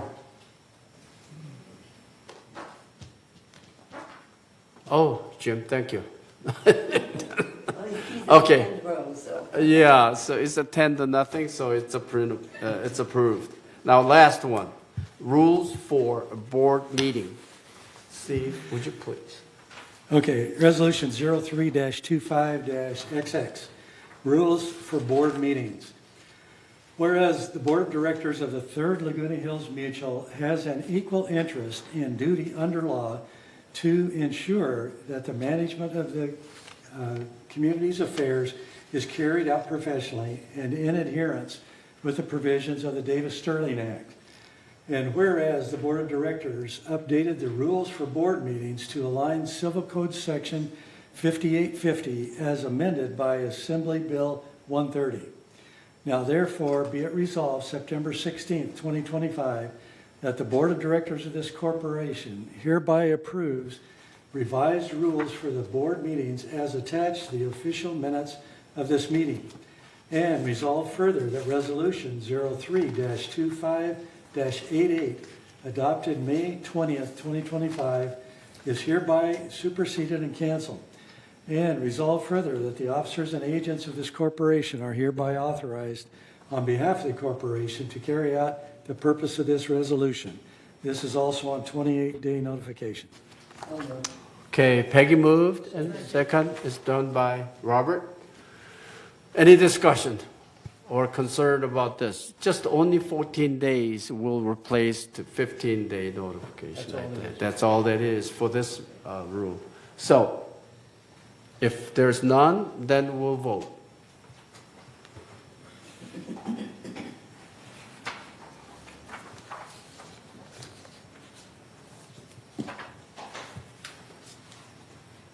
Okay, one more. Is it Jim? No. Writing on Peggy. Peggy? Can we take a break for a couple of minutes? We're still waiting on Peggy to vote. So, we're waiting for Peggy. Peggy to vote. Oh, okay, done. Now, okay. No, there is, what about the F that we do, Well, we've D2 got two that we more to brought go. over? We have two more to go. Okay. We can let her, if she wants to Let's take her, have if a she wants- 5-minute break. It's, Well, we can let her go take a break if she needs to go. well, right that's now. her item is coming. No. I Okay. gotta read the common area use. Yeah. Okay, so, okay. So go ahead. Peggy, you go You ahead. go ahead, take your break. Thank you, everybody. Okay, good. I wasn't trying to bring attention to you. but- We understand Okay. the urgency. Okay. It's a physical call, so. We're on a 5-minute break, right? No, we're not. We're not. Common area. We're not in the It's okay. We're not on a break. He's not going on a break. He's not Okay, going on break. okay, good, thank you. Okay, okay. Item E, entertain motion to approve amendment to rules for board meetings. No, excuse me. E, entertain motion to approve resolution to the common area use policy to allow staff to review and approve like for equivalent alteration on previously approved grandfathered common area. This is for 20-day notice. Director notification. Muchnick is going to read Yeah, this. Director Muchnick is going to read it. Common area use policy. Whereas the Third Laguna Hills Mutual is a corporate homeowners association that was formed in 1970. By 1984, had acquired the assets and liabilities by vote of each of the 59 individual mutuals within the larger leisure world, now Laguna Woods Village. Common interest development with full authority to manage, operate, and maintain them. By 1988, each of the 59 mutuals had agreed by vote of each mutual's membership to adopt identical amended CC&Rs, and whereas the decisions of the mutual's board of directors and any committees, task forces, etc., appointed by the board are governed or regulated by the mutual's governing documents, the City of Laguna Woods and Orange County codes, and California and federal laws and regulations. And whereas the mutual's board recognizes that both new and existing manor owners may desire to upgrade or alter their manors or elements thereof in style, structure, or function, the current mutual board, prior mutual boards, and the boards of the predecessor original condominium project mutual homeowners associations have, from time to time, adopted policies and procedures to approve such manor alteration applications in limited circumstances. And whereas the mutual's current governing documents require that all such manor alteration applications be approved either by the Architectural Control Committee, which may either be the board itself or a separate committee of members appointed by the board, or by the mutual's manager, Village Management Services, Inc., where VMS Services, Inc. is so authorized. And whereas pursuant to Article 10 of the mutual's declaration of revised and amended covenants, conditions, and restrictions, or better known as the CC&Rs, and Article 7 of the mutual bylaws, the board by resolution 3-16-128 dated December 20th, 2016, has formed an Architectural Control and Standards Committee to perform the functions described therein. And whereas pursuant to Article 4, Section 2, Clause C, Article 4, Section 5, and Article 10, Section 1, Clause C of the CC&Rs, the board has delegated with continuing oversight by the committee authority to its manager and staff to receive, evaluate, and make recommendations to the committee and the board to approve or deny manor alteration applications. And whereas the current board, as well as prior mutual boards, have noted that over the years that some manor owners have made alterations to their manors or to the immediately contiguous areas, both with and without board authorization, which may have affected relatively small sections of the mutual's common area. Typically, those alterations have involved enclosing patios that are exclusive use common area, and occasionally have also involved extending the enclosure onto general common area, or alterations have affected the landscape and hardscape contiguous to a manor. And whereas in some cases these alterations may not have met the mutual's then current architectural alteration standards, notwithstanding the fact that the alterations may have enhanced the value of the manor and possibly the community as well. And whereas the board recognizes that to identify each prior alteration and determine whether or not it is non-conforming and or unauthorized would be expensive, time-consuming, and disruptive to the community and its residents. This board has concluded that such an undertaking would not be in the best interest of the owners or of undivided interest in the mutual's general common area. And whereas the committee and the board have reviewed and reconsidered the mutual's current policies and procedures regarding manor alteration applications to ensure proper procedures are in place in the mutual on a going forward basis with regard to alterations by members. And whereas, among other things, the common area use policy set forth very limited circumstances where the mutual's board, committee, or staff would approve a proposed alteration of, addition to, or improvement of any manor that would be located upon or over a portion of the common area. And whereas, due to the administrative, financial, and legal burdens involved, the board and the committee have determined that it is not in the association's best interests to approve any manor alteration applications that do not satisfy the very limited circumstances defined from time to time by the committee and approved by the board. Now, therefore be it resolved, August 19th, 2025, that the Board of Directors of this corporation hereby adopts revisions and amendments to the common area use policy as attached to the official meeting minutes. And now, therefore be it resolved, October 16th, 2018, that the board prepared a decision tree, neighbor awareness notice of hearing form, and covenant to run with the land form, and the board hereby adopts the policy outlined in this resolution to govern the board's, the committee, and the staff's decision process when manor owners apply to the mutual for authorization to make or construct an alteration to or within the manor's separate interest, to, upon, or within the exclusive use common area, and be it resolved further, no proposed alteration located upon or over a portion of the common area will be approved by the board, the committee, or staff for any reason except as set forth pursuant to the policy or otherwise required by law. And be it resolved further that in limited circumstances, as set forth in the policy, staff may, but is not obligated to approve manor alteration applications that meet pre-established third architectural alteration standards and other board and committee approved policies and procedures, and that do not raise an objection by the owner of a neighboring manor, which is defined as manors within 150 feet of the proposed manor alteration application.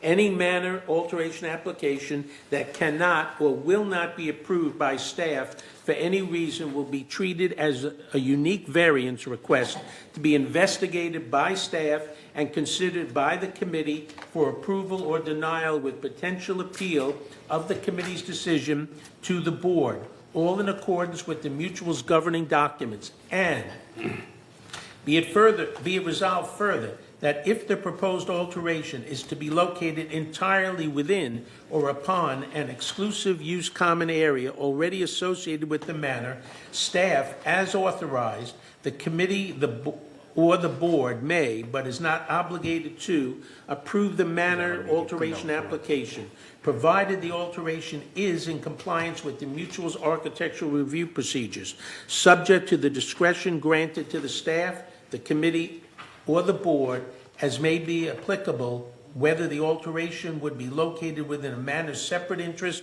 to, within, or upon exclusive use common area. And be it resolved further that if the staff, as authorized, the committee or the board decides to approve a manor owner's application to make or construct an alteration to, within, or upon an exclusive use common area associated with that manor owner must, as a condition to receiving final approval for the manor alteration application, execute a recordable covenant to run with the land. Such covenant shall provide, among other things, that the manor owner agrees that the area altered in any dimension or manner shall remain exclusive use common area, licensed for the exclusive use of the manor owner, but shall not become a part of the manor's separate interest. The covenant will also require that the manor owner shall assume the responsibility for ensuring, maintaining, repairing, replacing, and restoring the area containing the alteration, and shall agree to indemnify and hold harmless the mutual for any and all claims pertaining to the alteration.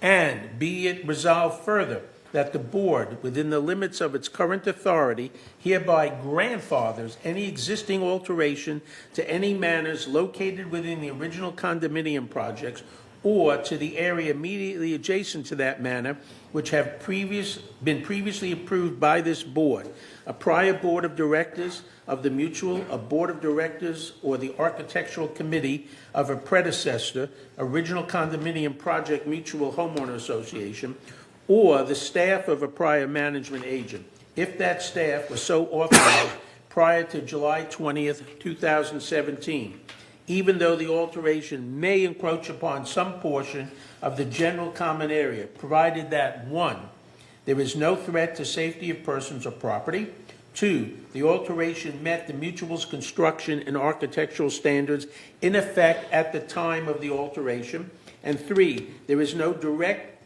or order of a court requiring the board to take contrary action. And be it resolved further that grandfathering any such encroachment does not, and will not constitute a transfer of general common area into any manor's exclusive use common area or separate interest, or the conversion of exclusive use common area into a manor's separate interest. Such grandfathering does not remove the obligation of a member/owner of a non-compliant alteration to correct or remove an alteration to the manor that, 1, was not permitted by the mutual or any predecessor mutual, or 2, was not constructed according to the terms or conditions of that permit. Grandfathering merely means that such non-permitted or non-conforming alterations will not be actively pursued by the mutual unless the mutual determines that an alteration poses a potential danger to persons or property, or a court of competent jurisdiction determines that the alteration was not properly permitted. And be it resolved further that no further alteration may be approved or constructed on any previously approved or grandfathered alteration that encroaches upon common area other than like for like, that augments, enlarges, or changes the construction, purpose, or the use of the previously approved or grandfathered alteration. And be it resolved further that the determination of whether a proposed alteration is like for like or like for equivalent shall be made by staff in consultation with the committee as needed and subject to appeal to the board, whose decision shall be final and made in the board's sole and absolute discretion.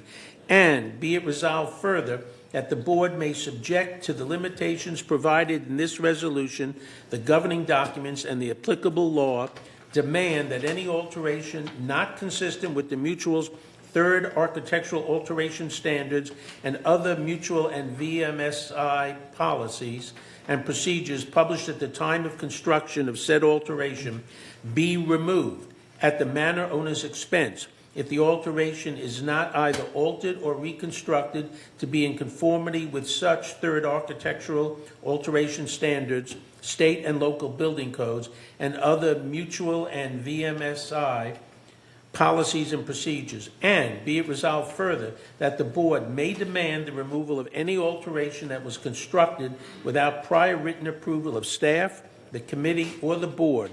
And be it resolved further that in accordance with the mutual CC&Rs, the existence in the mutual of a prior alteration comparable to an alteration being sought by a manor owner shall have no precedential value and shall not obligate in any way staff, the committee, or the board to approve any subsequent manor alteration application. And be it resolved further that the mutual board resolution 03-18-146 is hereby superseded and canceled. And be it resolved further that the staff is charged with the responsibility of receiving, evaluating, approving, or making recommendations for approval of manor alteration applications and overseeing construction of additions, modification, improvements, and such other alterations to the manors within the mutual are hereby authorized to take all appropriate action consistent with this resolution and to carry out the purpose and intent of this resolution and ensure compliance with its terms. And resolve further that the officers and the agents of this corporation are hereby authorized on behalf of this corporation to carry out this resolution as written.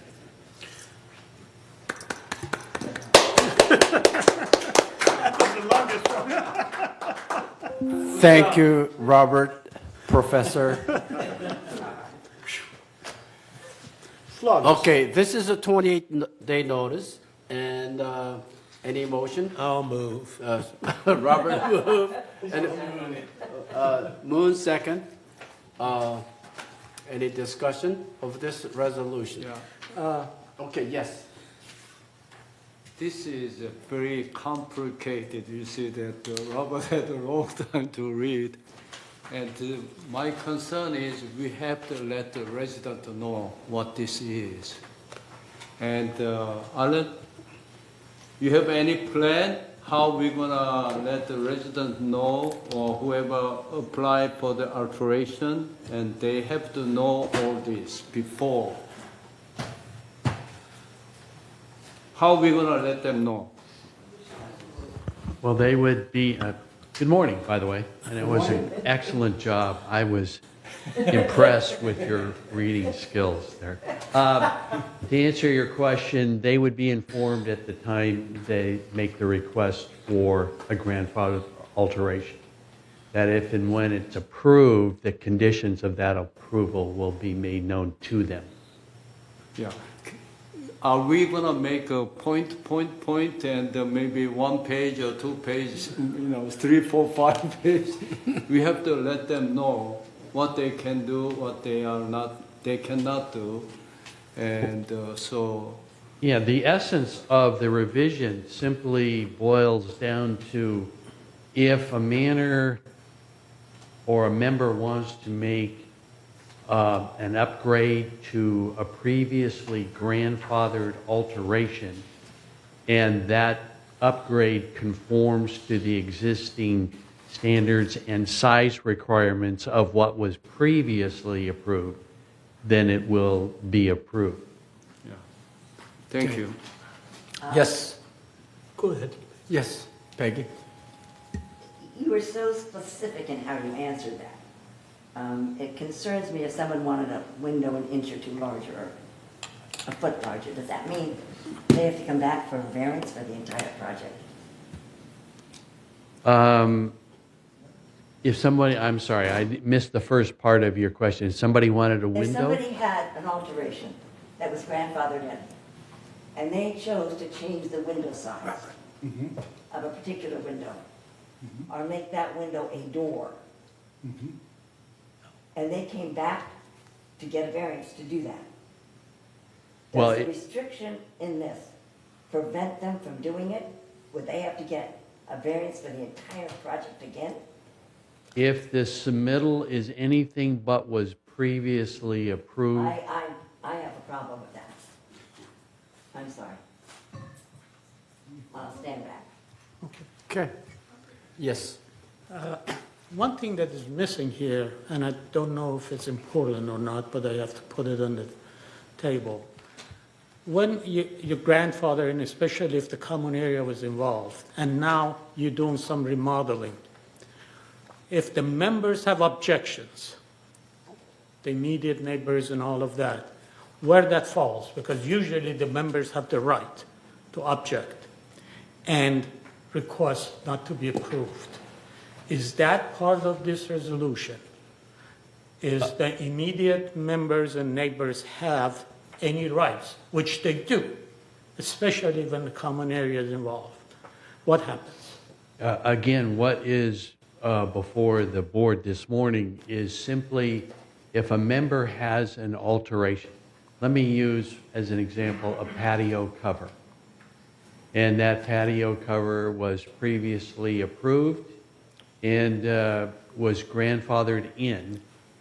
And that patio cover needs to be taken down for building maintenance repair.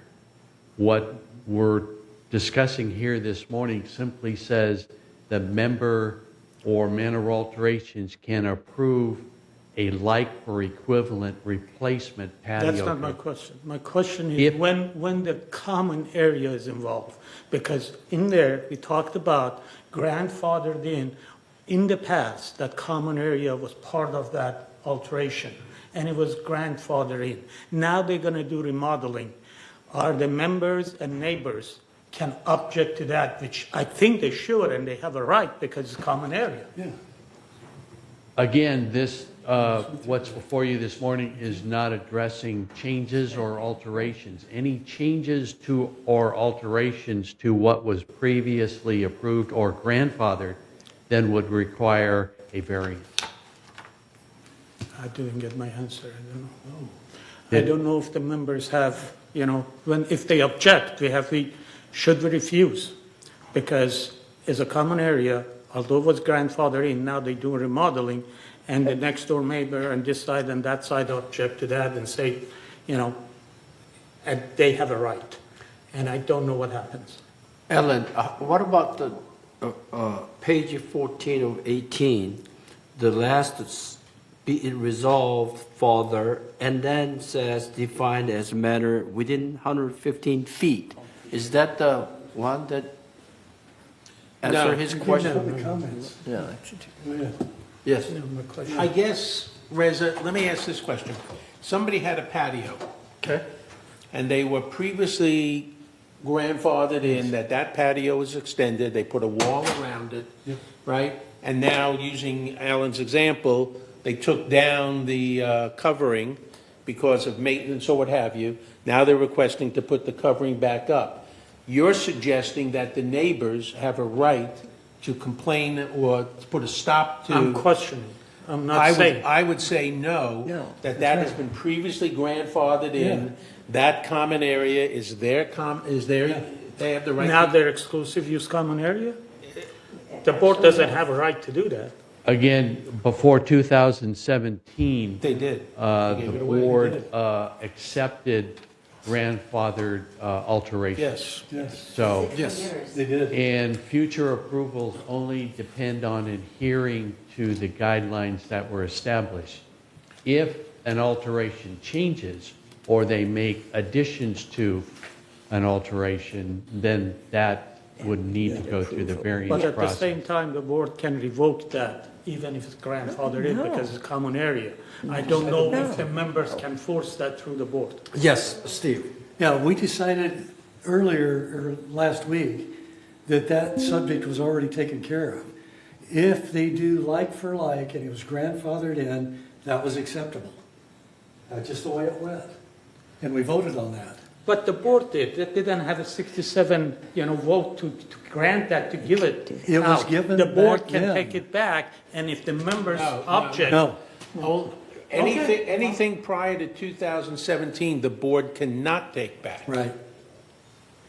Why not? I think 18. What is the magic number?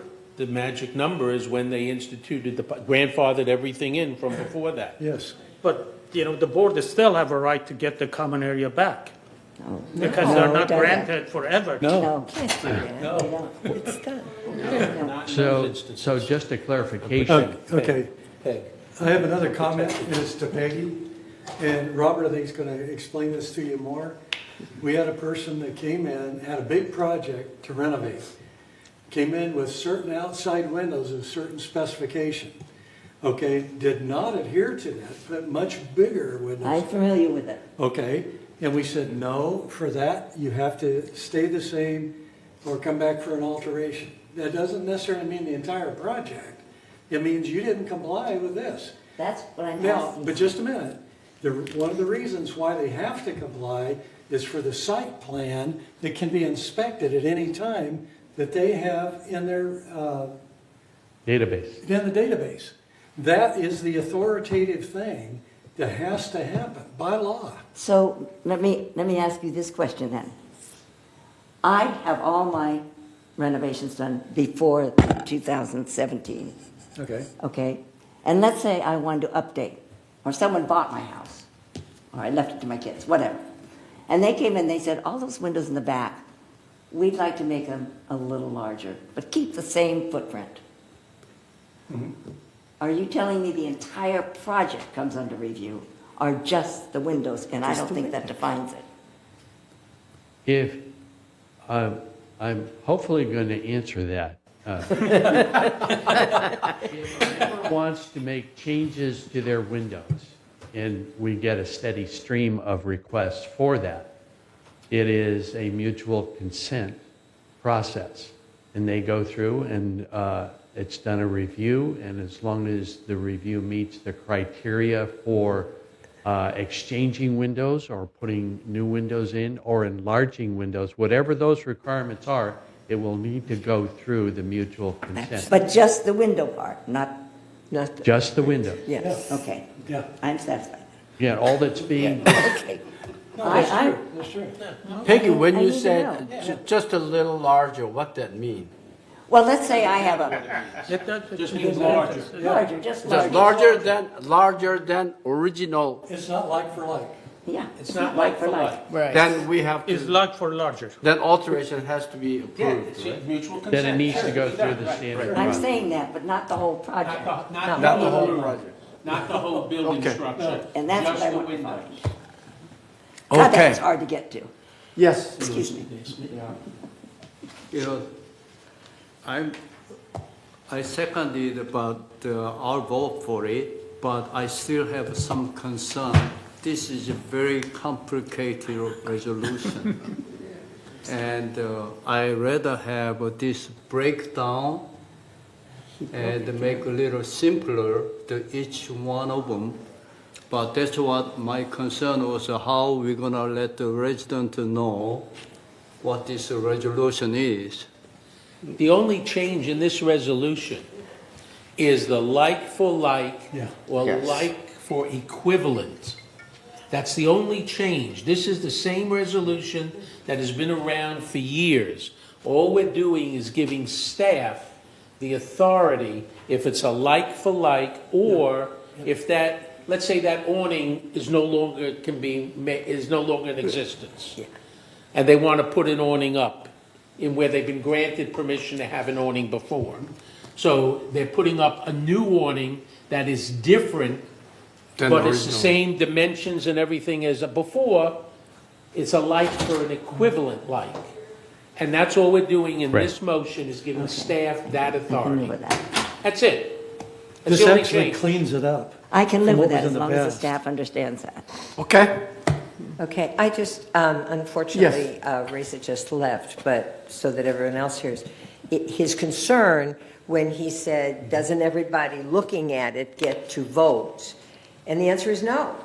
And the reason it would be, I mean, so basically what that's saying is, I had an awning, and it's gotten all ratty and torn and whatnot. And if the neighbors don't want me to put a new one up, I'm stuck with the ratty awning, you know, it just doesn't sound fair. And so I think, as I say, I'm not speaking to the resolution, but to raise this question that sounded like he was opposed to the resolution, and it's a question that would be impossible to deal with, I would think. Yeah, but So do you understand unfortunately, I can't Reza's answer it question? in person. Yes, I understand Reza's question, that's why I answered it the way I did. Right. The answer is, he does not have the right to go back to all the residents. That's right. Within 150 feet and ask them now, would you approve or not approve of this whole alteration that took place? The answer is they no longer have that right. Right. Once it's done, it's done. Thank you. what if any residents within 100 feet complaining about that particular? They have the right to complain, but they don't have the right to stop Yeah. the owner from making the change that we're talking about, the like for like or the like for equivalent. Okay. There's a fine line, okay, yes. Yeah, when we look at the common area, okay, some of the common area is a land common area. Some of the common area, roof or wall, outside exterior wall is a common area. So like if we want to make a window bigger, that's impeaching on the common area of the exterior wall. Or if we want a skylight, then it's roof. But if we want to expand further in common area and another extension of the another 100 feet or 10 feet of room extension, that's impinging on the land. So common area is very simple way common area, but Raja had a very big concern about the land and how much we're gonna keep up. Okay, one of let's put a scenario like this. They extended already common area about, then down the road, the house was sold, and then second owner had another extension of another 100 yard, and then third owner, another 100 yard. Now they're in the next So we have, okay, make a bigger window or a skylight is building, it's not a big deal to me. It's more like a like to what, like equivalent. But land is a different issue. That's not being addressed here. That's not being addressed here. The only thing that's being addressed here is like for like and like equivalent. That's it. That's the only change. Okay. Any further? Yes. We have a member comment when you guys are done. Okay. No Okay. co- So this is going to be a email from Jay Lassie. Dear Board, I urge you to be very cautious in your voting on this matter that concerns alterations and common area. Too many alterations over the decades look cheap. They have a trailer park quality and do not blend with the architecture and have chopped up curb appeal of our buildings. In the past, some wise people on staff wanted members who sought alterations to present plans stamped by architects as a means to ensure better aesthetics for any alterations. I don't know if this ever became policy, but it would be a good idea.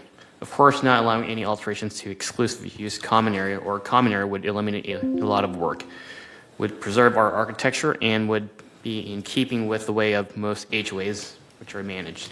Also, too much common area has been granted to individual members to use as exclusive use common area or to use as their units. Under Davis Sterling, there are strict definitions for common area, exclusive use common area, and unit. Please do not blur the definitions between these legally defined HOA elements, and please resist individual members' attempt to take over common area for their own use. This is not what a common interest development is about. Thank you. Can I make a comment back? to Yes. that? Okay, the ACSC, on things that it must consider by David Sterling are the aesthetics, okay? And we have to consider codes, city codes or state codes, whatever. These things have to be taken into consideration no matter what we do. And maybe in the past aesthetics wasn't brought in, but it is now, and it's definitely a concern of what we see. Okay. Yes, Robert. I'd like to comment also to Mr. Lessie.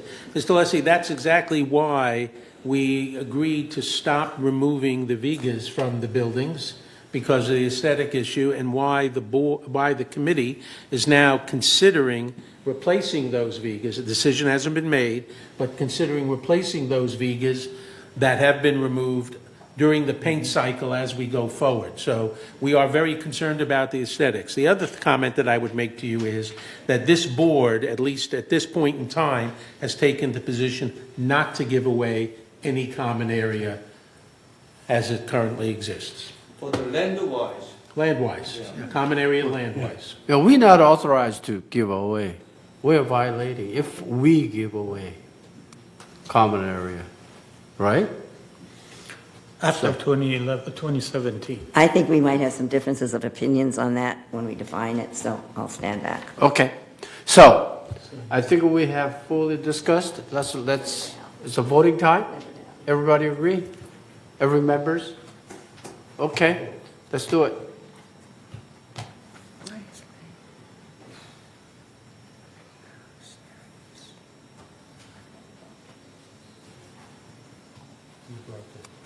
I broke it. He broke it. It doesn't matter. One more. One more person. If you guys are having trouble with the screen monitor, just use your mouse as well. Okay. I just appeared. Okay, so 9 yes, 1 abstain. Reza Karimi is abstained. Okay, good. Thank you. This resolution passed, and now it will go on 28-day notice. Huh? Okay, now item F. That is, That's D. yeah, the D2 is now become 11F. Yes. Okay, recommendation to deny the previously approved variance to install pavers on common area, back of a garage.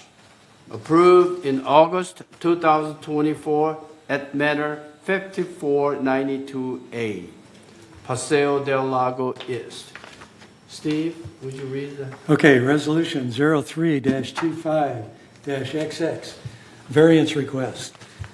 Whereas, member located at 5492A Paseo del Lago East, a Via Fuente-style manor, request Architectural Control and Standards Committee approval for a variance to install pavers on common area back of garage.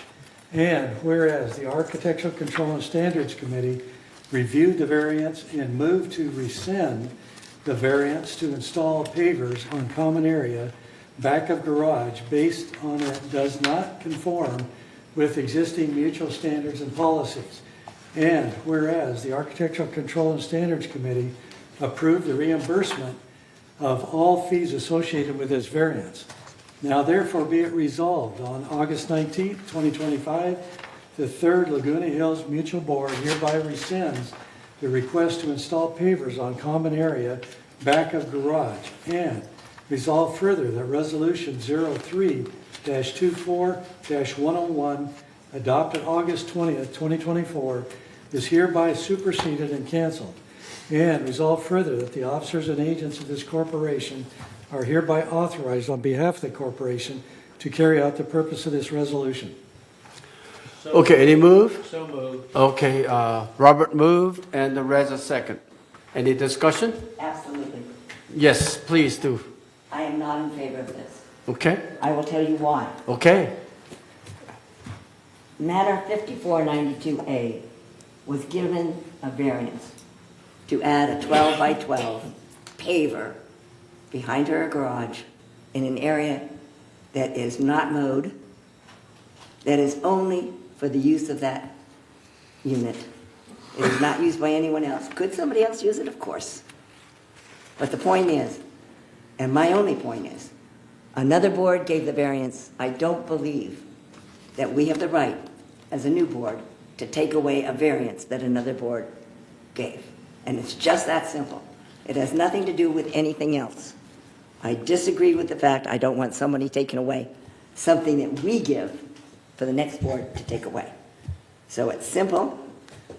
I want he, 5492A, to be able to add the 12 by 12 pavers that were agreed to originally last year. Okay. Yes, Ruth? I was in that committee meeting, and I've had a little time to think about it since, and I have to agree with Peggy that you can't reverse, I mean, we can, but who says that when we're gone, somebody reverses our decision? I think it's unfair to the staff to do that. I think it's unfair to the members for us to reverse this prior approval. Jim? Yeah, what was the reason for the reversal? She came to the board to extend the time that she had for the variance. Okay. And the reversal was because now they felt that it was common area and she should not have that right. So, but, I mean, there have been variances to common areas before. So what was the reason for the reversal? In other words, the reason for the reversal would be the same reason for a denial, is the way I'm looking at it. Correct. So what would be the reason for the denial upon reconsideration? I think the reason was that we I don't think this approve is the giving away problem that common this area. board is speaking. The reason was as a board, we do not want to give away any more common area. Right. And this is considered common area, but I also think we shouldn't reverse a prior approval. Robert, Reza? I guess I would slightly disagree with Ruth. It's not that this board doesn't want to give away common area. Many members of this board do not believe we have the right to give away common area. Okay? So the fact that the documents hadn't been formally approved, we were able to rescind this decision. Now, can I finish? Yeah. Before you jump in? Yeah. All right. This is also very similar in some ways to 5309 Cantata, the one that we all agreed on the consent calendar Yes. to approve rescinding the common area for that individual. Okay? They had been given approval to take common area behind the unit, on the side of the unit, etc., and we rescinded that. So this is just in keeping with the decisions related to the use of common area and the fact that many of us believe you cannot legally give away common area. Yes? This has nothing to do with common area. Absolutely nothing. This has to do with the board approval of a variance. Now, when you say legally, it appears that there was not a signature put on that variance. That is not the homeowner's fault. That is the fault of the staff or the individual that didn't sign it. But it is not the homeowner's and should not be taken into consideration. The area of common property, because the variance was already given, is not in question today. Okay. The question is, do we rescind something that was given by another board? And I feel we do not. We can make a change. We have 6,000 residents here. Those residents look to us and look to this community to be consistent in what we do. If every board starts looking at a prior decision of another board and starts rescinding that, we have a horrible, horrible problem. So I believe that when a board agrees to do something, the next board can make changes in the future, modulate it, but you cannot take it away.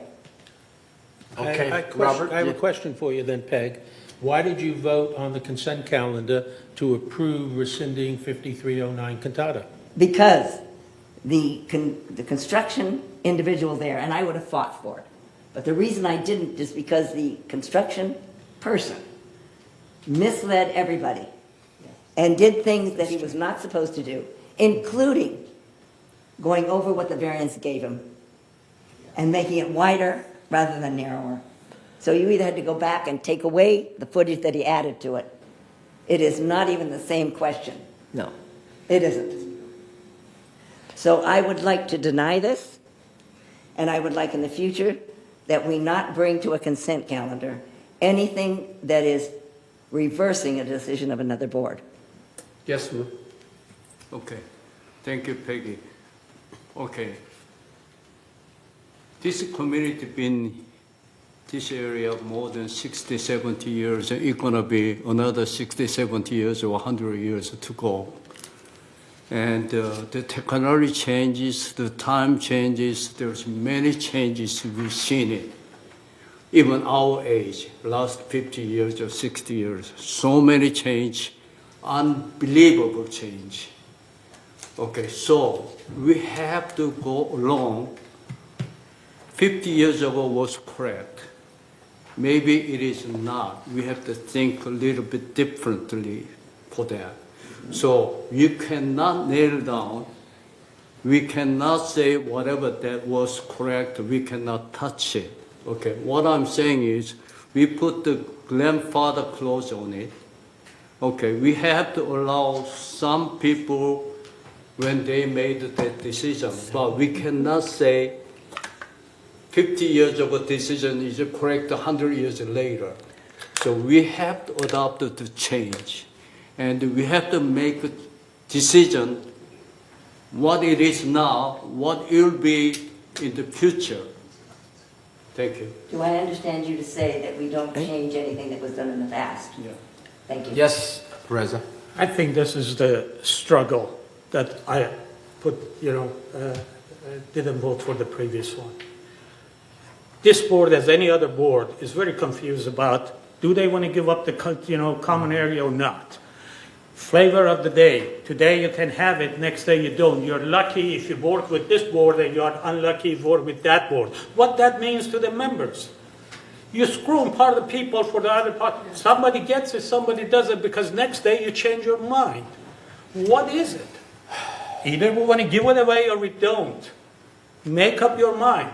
Or it's case by case.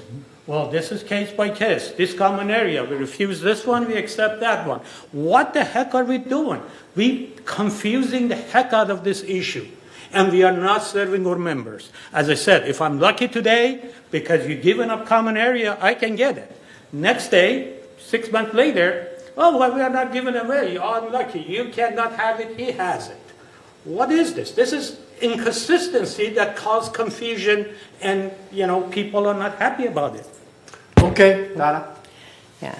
My concern, and it's the same concern that I think Peggy expressed and Ruth expressed, which is there isn't really, other than the fact that a philosophy regarding common area has tightened up. These are pavers, which can be removed if they have to get to anything underneath, if there's a pipe in a lawn that breaks or whatever.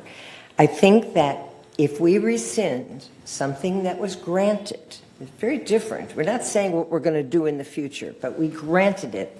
If it wasn't us, it was a different board, but it was people sitting in these chairs. And if we grant something and then it's taken away, it opens the door to, I don't even know what, because it's a precedent that it starts.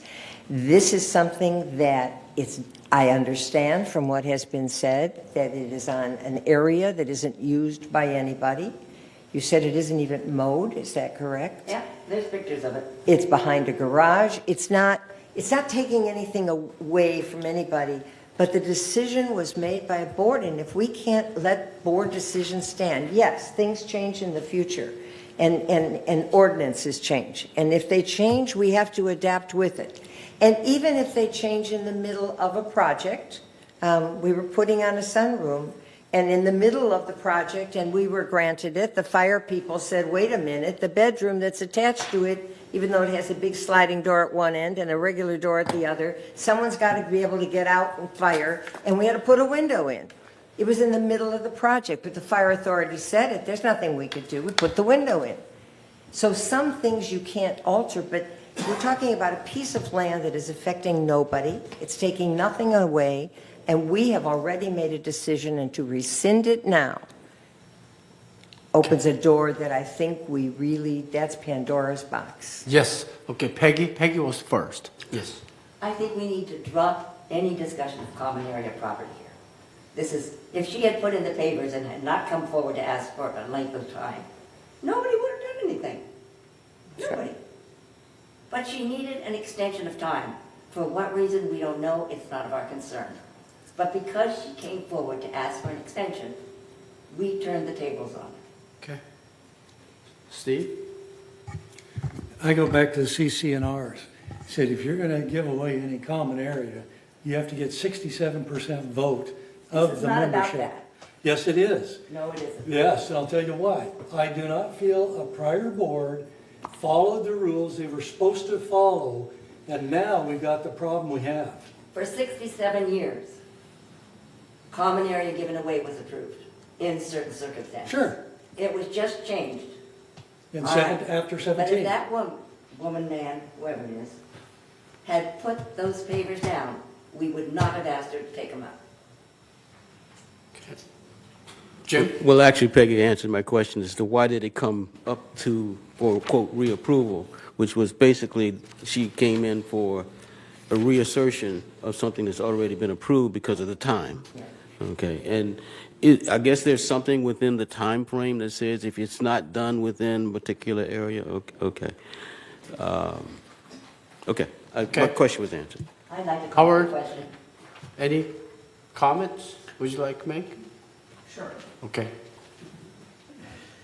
My only thought is that a lot of people are muddying the waters here and bringing in other things to be considered that have nothing to do with what we're discussing here.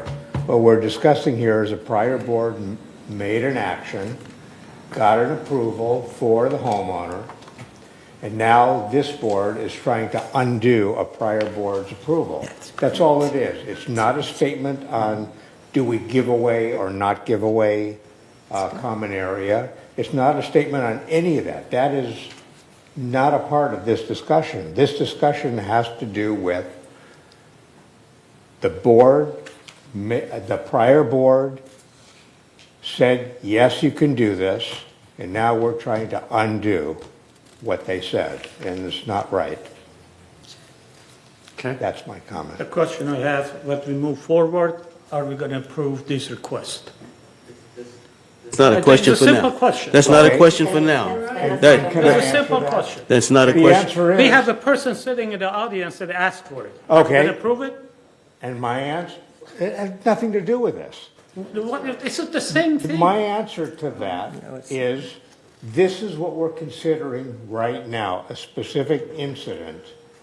We're not considering how we treat you, or how we treat other people, or anything else that's happened in prior years or future years. But this decision will impact that. It will not. It's specific to this Okay. unit. Okay. Okay. This is not the place to argue. Okay. Can I call for the Craig, question? just, Craig, you want to say something? That stops all Okay. discussion. Okay. Stops all discussion. Yeah, let's stop and Call for the question. call for the questions, please. So No, if you're you gonna agree with vote. me, it's a no, and if you agree with the architectural committee, it's a yes. So Okay. just make sure we know what we're voting. No means, No. Then Okay. move means we forward. don't want to take it away.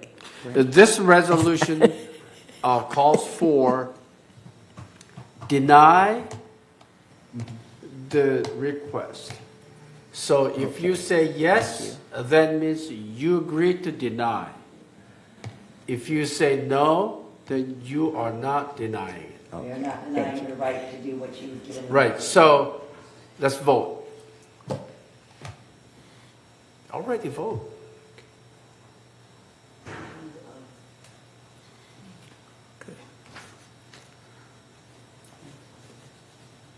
Yeah. Okay, I got it. One more. One more. Reza. Reza. Okay.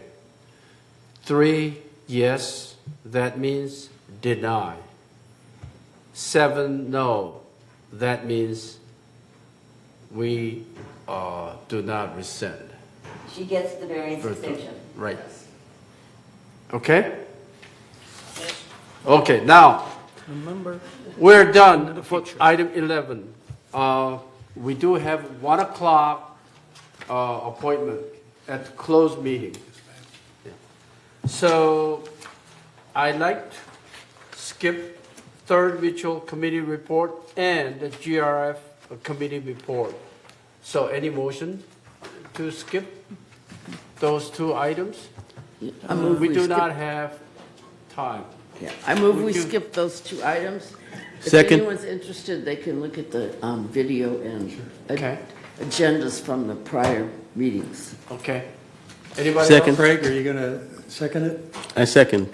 Oh, okay. Craig So has we all agree to say yes? Yes. Yes? Maybe? Yes? Raise your hand. Raise your hand. Both. Okay, you got it. Okay, so I'll adjourn this meeting and go into the next closed meeting at 11:20, okay? Thank you. What did he say, 11? Let's try 11. I mean, let's try 12:30. 12:30. 12:30. 12:30. 12:30. Yeah. 12:20. I still have to set up upstairs as well. Yeah.